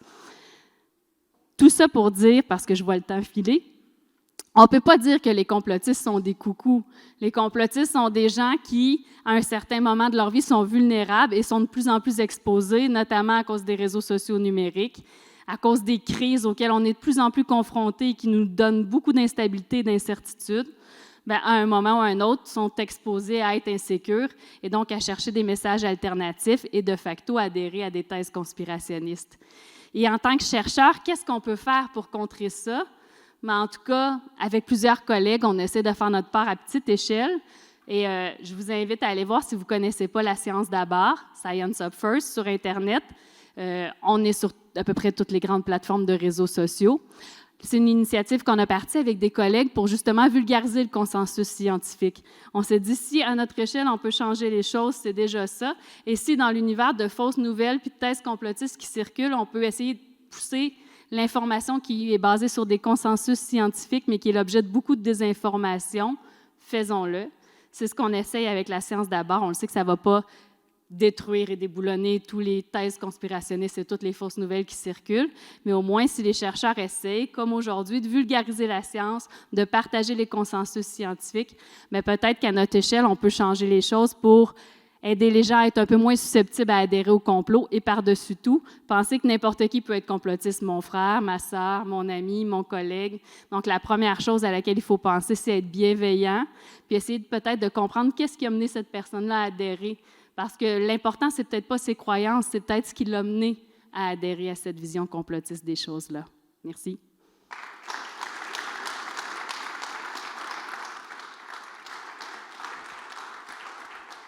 Merci, professeur Carignan, pour une vision bien scientifique qui nous amène des pistes de solutions, de réflexion, mais aussi un regard très nuancé sur nos problématiques sociales. Il nous reste un petit 2 minutes et demie pour les questions. Naturellement, on a dépassé un peu. Y a-t-il des questions?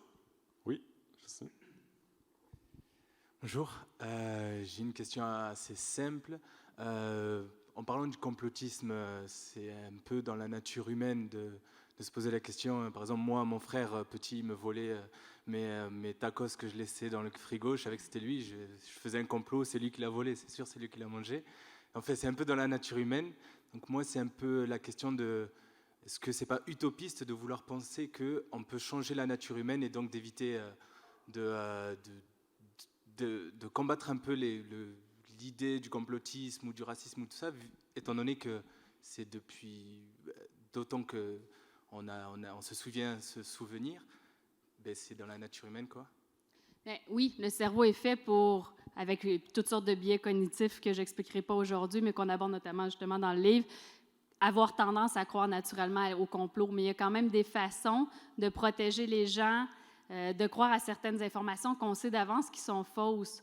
Et il y a des complots qui existent. C'est pas faux de penser qu'il y a des complots. Il y a des complots avérés de tout temps. Pensez à l'assassinat de César, pensez au Watergate, pensez à toutes sortes de choses. On en a des complots. Mais plus qu'il y a d'acteurs impliqués, c'est beaucoup moins vraisemblable que l'industrie pharmaceutique ait voulu créer la COVID pour vendre un vaccin que votre frère vous vole votre tacos dans le frigidaire. Donc, il faut faire la part des choses. Et c'est là qu'on peut intervenir, aider les gens à mieux comprendre le système, à mieux comprendre le fonctionnement des institutions, à être plus critiques, essayer de contrôler aussi la diffusion de la désinformation. Évidemment, on n'arrêtera pas que le complotisme existe, mais on peut au moins aider les gens à avoir les bonnes balises pour faire leur choix quand ils choisissent une décision. Puis s'ils choisissent de croire à quelque chose, avant d'y croire, bien, avoir tous les paramètres pour prendre une décision éclairée face à un sujet, puis donc être sûr qu'ils font un choix qui est basé sur eux. Et si on ne peut pas contrôler l'adhésion des gens aux complotistes, on peut par contre contrôler les leaders conspirationnistes. Et moi, mon combat est beaucoup plus là, comme essayer de comprendre l'intérêt de ces leaders-là, puis de démontrer que certains leaders sont vraiment malveillants, puis ça devient pour eux des entrepreneurs de discours complotistes qui font extrêmement d'argent, puis qui ont des intérêts politiques ou économiques cachés que les personnes qui adhèrent ne sont pas toujours conscientes, auxquelles ils ne sont pas conscientes d'être finalement exposés. Merci pour les questions. On invite les gens, naturellement, à rester pour la suite. Là. On doit quand même respecter notre horaire. Donc, merci beaucoup, Marie-Ève Carignan, pour la présentation.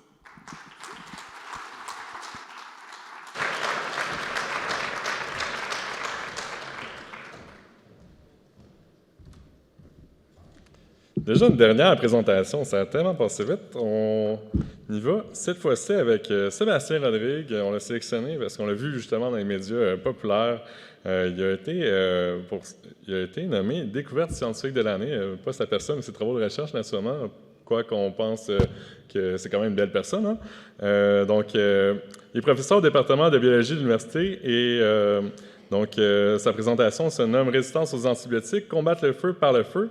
Il va nous expliquer comment on peut programmer des probiotiques. Merci de l'accueillir chaleureusement.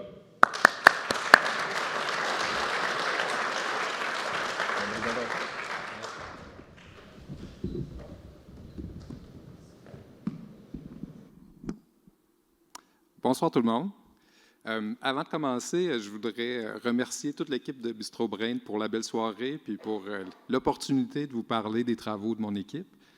Puis je vais commencer tout de suite, en vous demandant si certains d'entre vous avaient déjà pensé que les cellules qui nous composent ou les bactéries qu'on peut retrouver dans l'environnement sont un peu comme des robots. Quand on y pense, en fait, l'ADN, c'est un peu comme les 0 et les 1 dont Alexandre nous parlait tout à l'heure. C'est une manière d'encoder de l'information. Cette information-là, on va la retrouver à l'intérieur d'une bactérie que je représente ici, qui, elle, va être formée de protéines, de molécules de sucre, de lipides, etc. Et donc, on a de l'information avec des molécules organisées, un peu comme un robot.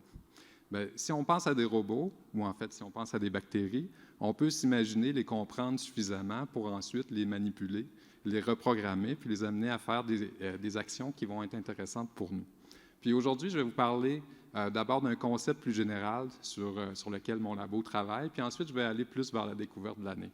Mais l'idée générale de laquelle je vais vous parler, c'est de l'ingénierie de micro-organismes ou de l'ingénierie biologique dans laquelle on peut utiliser des bactéries, par exemple des probiotiques qui ont des propriétés habituellement qui sont intéressantes ou en fait qui vont avoir des effets bénéfiques pour la santé ou à tout le moins aucun effet néfaste.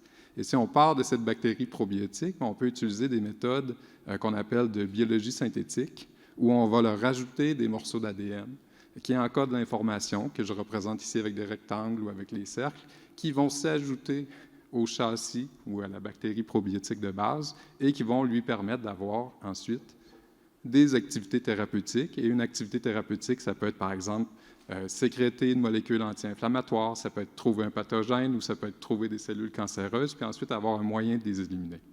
Donc, c'est globalement le genre de sujet sur lequel mon équipe travaille. Et on peut en fait avoir toutes sortes d'applications. Donc, on peut imaginer faire toutes sortes de fonctions par nos bactéries. Par exemple, de manière très concrète, leur faire produire des protéines ou des métabolites qui, eux, vont avoir des actions spécifiques. On peut dégrader des molécules qui sont toxiques. On peut signaler avec des protéines à la surface de bactéries aux cellules humaines, par exemple, comment elles doivent réagir. On peut aussi faire l'édition du microbiote dont je vais parler, ou on pourrait même imaginer améliorer notre microbiote pour lui donner des nouvelles fonctions ou le rendre plus résistant ou moins sensible à certaines perturbations. Donc, de toutes ces opportunités, elles sont toutes envisageables. Mon labo travaille à différents degrés sur tous ces aspects, mais une des premières applications qui nous a intéressés, c'est l'édition du microbiote, puis tout simplement parce qu'on trouvait que c'était une des plus difficiles et on se disait, si on arrive à faire ça, on devrait arriver à faire toutes les autres. Donc, je vais plonger un peu plus dans le vif du sujet avec le microbiote. Donc, le microbiote, certains d'entre vous le savez peut-être, mais en fait, on a l'impression d'être des organismes composés de cellules humaines, mais en fait, on est des écosystèmes. Puis, on a plus de bactéries et plus de micro-organismes sur notre peau et à l'intérieur de notre corps qu'on a de cellules humaines. Donc, on est cette espèce d'écosystème et cet écosystème va avoir des impacts très importants sur différents aspects de notre santé. Puis, à chaque semaine, on arrive à faire des liens avec la composition du microbiote. Donc, quelles bactéries sont là ou quels micro-organismes sont là, dans quelle abondance, avec des maladies, comme par exemple la maladie de Crohn ou la santé mentale, le diabète ou même les cancers. Donc, le microbiote, c'est en fait un peu comme un organe qu'on vient de découvrir, qu'on a ignoré avant, mais maintenant qu'on sait qu'il a un rôle important et ça nous prendrait des outils pour mieux le contrôler. En plus du microbiote, en fait, on sait aussi qu'il y a un problème de résistance aux antibiotiques. Donc, quand je vous dis qu'on est composé de tout plein de bactéries, je suis certain qu'il y a plusieurs d'entre vous qui font comme « Oui, là, je n'aimais pas cette idée ». Puis, en plus de ça, on est conscient que les antibiotiques fonctionnent de moins en moins. Puis ici, je vous présente des projections qui, malheureusement, avec les dernières données, semblent vraiment tenir la route, où on pense qu'en 2050, à peu près 10 millions de personnes vont mourir d'infections résistantes aux antibiotiques. Donc ça, c'est des infections qu'aujourd'hui, on considère absolument bénignes, comme un abcès dentaire ou une infection urinaire, mais qu'en 2050, on n'aura plus de molécules, si on continue au rythme actuel, pour traiter ces cas-là, et les gens pourraient tout simplement décéder de ces maladies qu'on considère aujourd'hui vraiment relativement banales.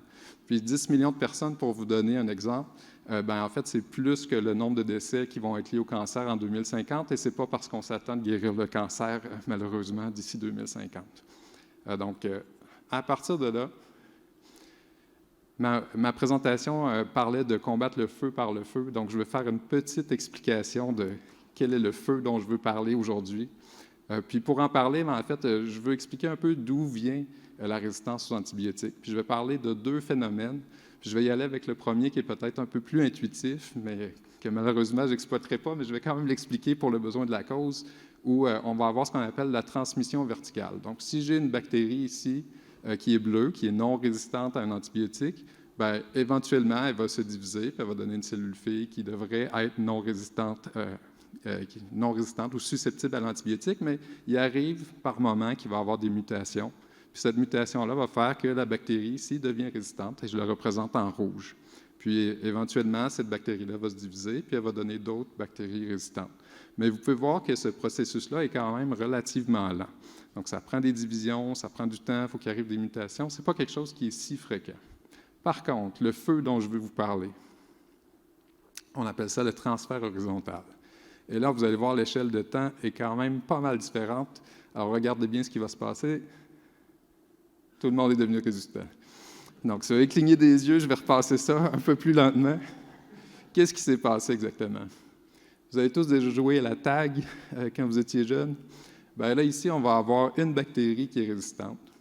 Puis elle va avoir la propriété d'aller toucher les autres bactéries, puis en les touchant, elle leur donne un morceau d'ADN, elle leur donne un gène qui donne une résistance à un antibiotique. Puis ce qui est intéressant là-dedans, c'est que cette bactérie ici va transférer sa résistance. Donc, j'ai une bactérie qui devient rouge, et en plus de devenir rouge, c'est pas la tag est glacée, elle ne reste pas figée puis elle ne fait rien, elle devient une tag elle aussi. Et là, si on voit le processus qui continue, les deux bactéries vont aller contacter d'autres bactéries, qui, elles, deviennent résistantes, qui deviennent des tags, elles aussi, qui contactent les autres bactéries. Et voilà, on est rendu avec une population de bactéries résistantes, ce qui peut arriver en quelques minutes ou en quelques heures seulement, donc très, très rapide. Et c'est ce mécanisme-là qu'on a voulu exploiter dans ce qui est devenu la découverte de l'année Québec Science. Donc, comment ça fonctionne, ce qu'on a essayé de faire? Imaginez qu'on a une personne ici qui, dans ses intestins, a une bactérie néfaste qui est associée à une infection ou à une maladie, et cette bactérie-là, je la représente encore en rouge. Donc, on va vouloir éliminer cette bactérie, et ce qu'on va faire, on va utiliser une bactérie qu'on appelle un probiotique conjugatif, parce que le mécanisme de transfert horizontal qu'on utilise s'appelle la conjugaison. Et je vais représenter ici la bactérie bleue comme mon probiotique, qui, lui, va pouvoir être administré soit en comprimé ou soit dans un liquide qu'une personne pourrait boire. La bactérie bleue arrive dans l'intestin et là, elle commence à chercher. Elle essaie de trouver les bactéries rouges. On a différents mécanismes pour y arriver. Et lorsqu'elle la touche, elle va créer le contact, elle va faire la tag, elle lui transfère un morceau d'ADN. Comme tout à l'heure, on avait un transfert d'un gène de résistance à un antibiotique, sauf que cette fois-ci, on a hacké le système pour transférer ce qu'on appelle CRISPR. Et CRISPR, c'est un ciseau moléculaire qui est capable de trouver des séquences d'ADN spécifiques puis d'aller couper ces séquences dans le chromosome d'une bactérie. Donc, vous voyez mes petits ciseaux qui sont représentés ici. Et les ciseaux vont seulement aller couper si la bactérie a des gènes de virulence ou si elle est résistante aux antibiotiques, par exemple. En coupant le chromosome, on défait l'information de la bactérie. Elle n'est pas capable de survivre, elle va mourir très rapidement. Donc, on perd les bactéries rouges et on peut aussi programmer notre bactérie bleue pour qu'elle s'autodétruise un peu à la Mission Impossible après qu'elle ait fait son œuvre. Et on se retrouve avec un microbiote qui a seulement des bactéries qui sont bénéfiques ou à tout le moins qui n'ont pas d'effet néfaste pour la santé. Donc, c'est ça l'idée qui était derrière nos travaux. Donc, pour arriver à un microbiote édité. Bon, là, il y a plein de choses que je pourrais vous montrer sur comment ça fonctionne, mais je vais essayer de vous montrer plus les résultats. Donc, une des expériences clés qu'on a faites, c'était de mélanger deux bactéries qui sont complètement identiques, une verte et une rouge, mais ils ont une seule différence, complètement identiques, sauf pour un gène de résistance à un antibiotique qui donne la couleur rouge. Après 12 heures, on donne le traitement avec notre bactérie COP, notre probiotique. Là. Puis COP, c'est un jeu de mots parce que COP en anglais, c'est policier, ça patrouille dans le microbiote pour retrouver les bactéries cibles. Puis au début, on s'attend en fait à ce qu'on ait une proportion égale de bactéries vertes et rouges et on voulait savoir, après 2 jours, après 3 jours, quelle va être la proportion.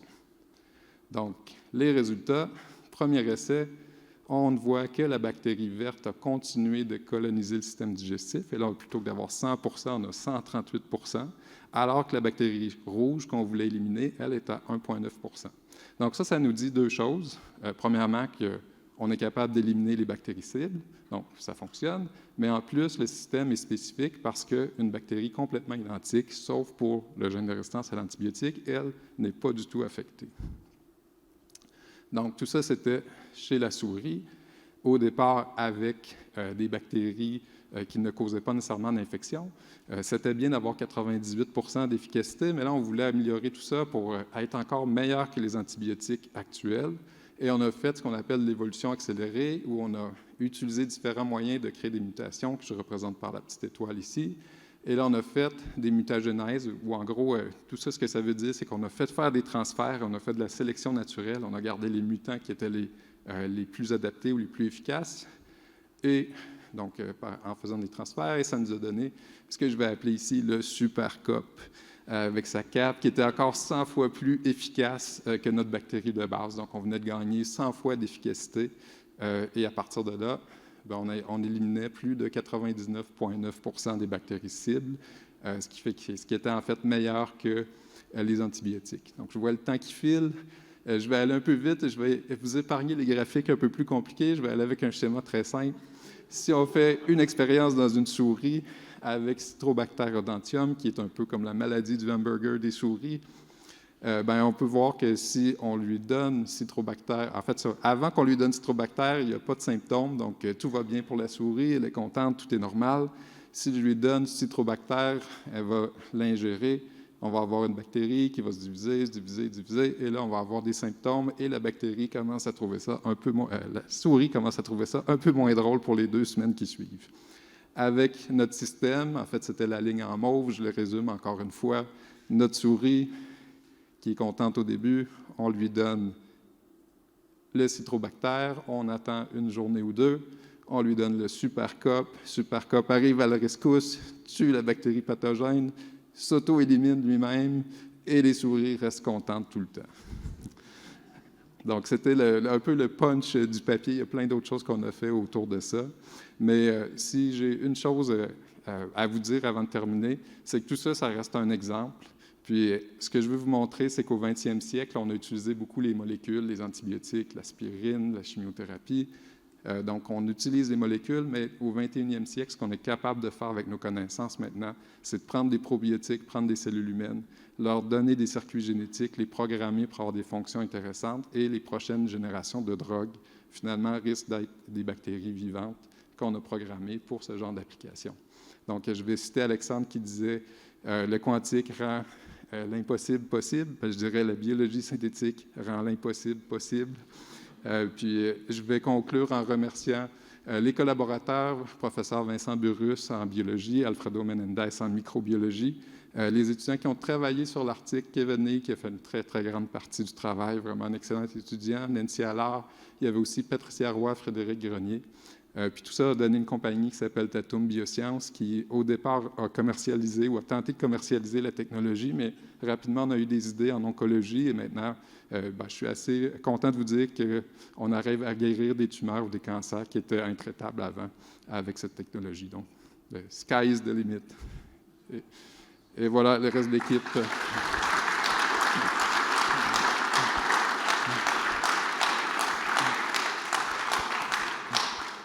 Merci, professeur Rodrigue. On souhaiterait que les découvertes, ça soit un peu comme conjugatif, hein, comme vous avez dit. Donc, d'autres plus belles découvertes de l'ASA.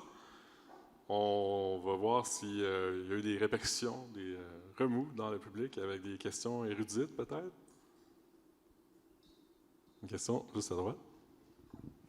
Oui, donc je me demandais, ça fait longtemps que je n'ai pas suivi le field, on en est où avec, comparativement avec les phages? Je sais qu'il y a plus longtemps, on parlait des phages pour la résistance aux antibiotiques.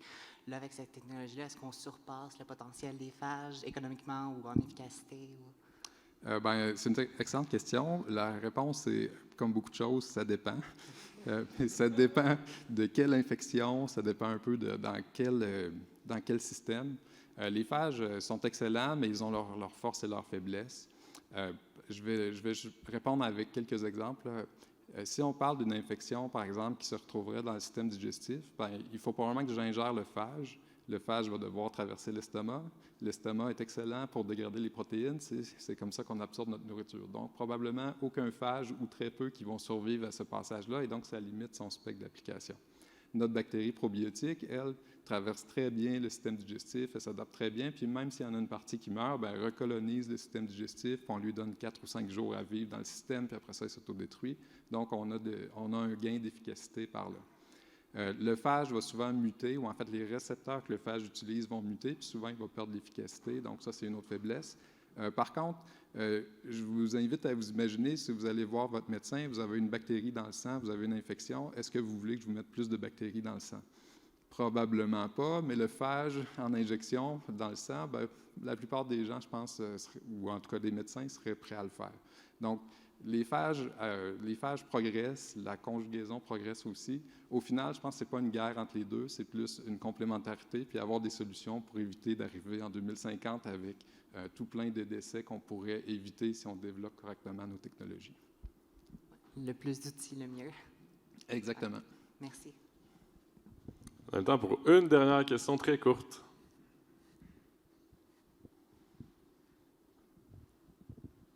Mais justement, est-ce que ça pourrait être utilisé en prévention comme le sont les vaccins? actuellement? Oui, ça pourrait être utilisé en prévention. En fait, c'est même plus facile de le faire en prévention parce que quand on a déjà une infection, bien souvent, les choses vont plutôt mal, puis il y a déjà beaucoup de bactéries, il y a déjà beaucoup de dommages de fait, puis c'est un petit peu plus dur de réparer les pots cassés. Par contre, si je prends l'exemple de mes souris là, qui pouvaient avoir la maladie du hamburger ou l'équivalent de la tourista, bien, on a fait l'expérience, puis on leur a donné le probiotique à l'avance. Puis dans ce cas-là, en fait, il n'y a aucun développement de la maladie, aucun signe, aucune colonisation même qui peut commencer par Citrobacter. Donc oui, ça peut être en prévention, mais il faudrait que ça soit de manière régulière, alors que le vaccin, lui, a l'avantage souvent qu'on peut donner une dose ou quelques doses puis avoir une protection à très long terme. Donc encore une fois, ça fait partie de l'éventail d'outils qu'on peut utiliser, puis ça va être adapté pour certaines applications et un peu moins pour d'autres. Professeur Rodrigue, merci beaucoup. Merci.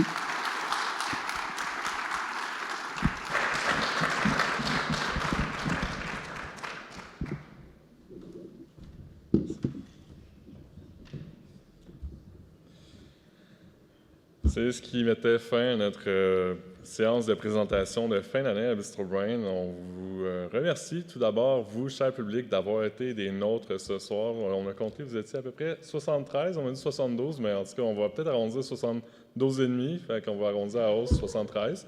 Ça devrait être suffisant. On remercie également nos commanditaires, premièrement, le collaborateur pour la soirée, le vice-rectorat à la recherche aux études supérieures de l'Université de Sherbrooke. Je l'ai dit de la bonne façon, hein, soirée. On a aussi le commanditaire, le Centre de recherche du CHU, qu'on remercie chaleureusement, le club Rotary qui était présent par l'entremise de Chantal et Sébastien. Vous pouvez aller le voir encore à la fin avec le beau kiosque qu'ils ont installé. Et également l'Institut quantique commanditaire. On remercie aussi le Musée de la nature et des sciences de Sherbrooke qui nous permet de vous offrir quelques prix à la suite du quiz. Également, le BOC qui nous a fourni des bières ce soir et qui permettra la remise de petits prix, ainsi que la coop de l'Université de Sherbrooke qui, ici, le service traiteur que nous avons reçu nous a été permis. On remercie aussi le Centre culturel pour la salle ainsi que la technique. Et on remercie Marjorie Côté pour les photos qui ont été prises, c'est ça, à l'arrière, elle est ici, pour toutes les belles photos qui ont été prises lors de l'événement. Un grand merci.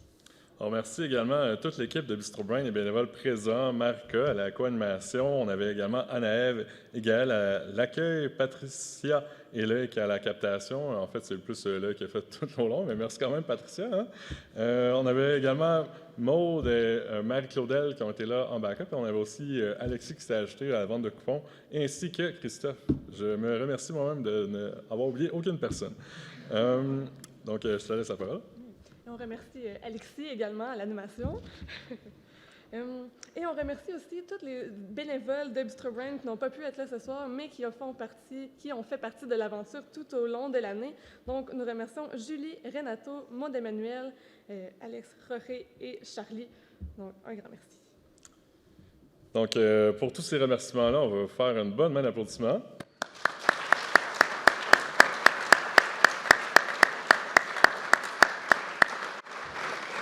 On vous rappelle, là, pour ceux qui c'est peut-être la première fois qu'il y a des événements à chaque année, on recommence en septembre. Mais si vous êtes intéressé à vous impliquer pour Bistro Brain ou bien former des collaborations, vous êtes dans un laboratoire de recherche, une association étudiante, ça me fait un plaisir de jaser avec vous à la fin de l'événement. Comme on vous a dit, on reste encore un peu. On va peut-être se déplacer au hall dans pas trop.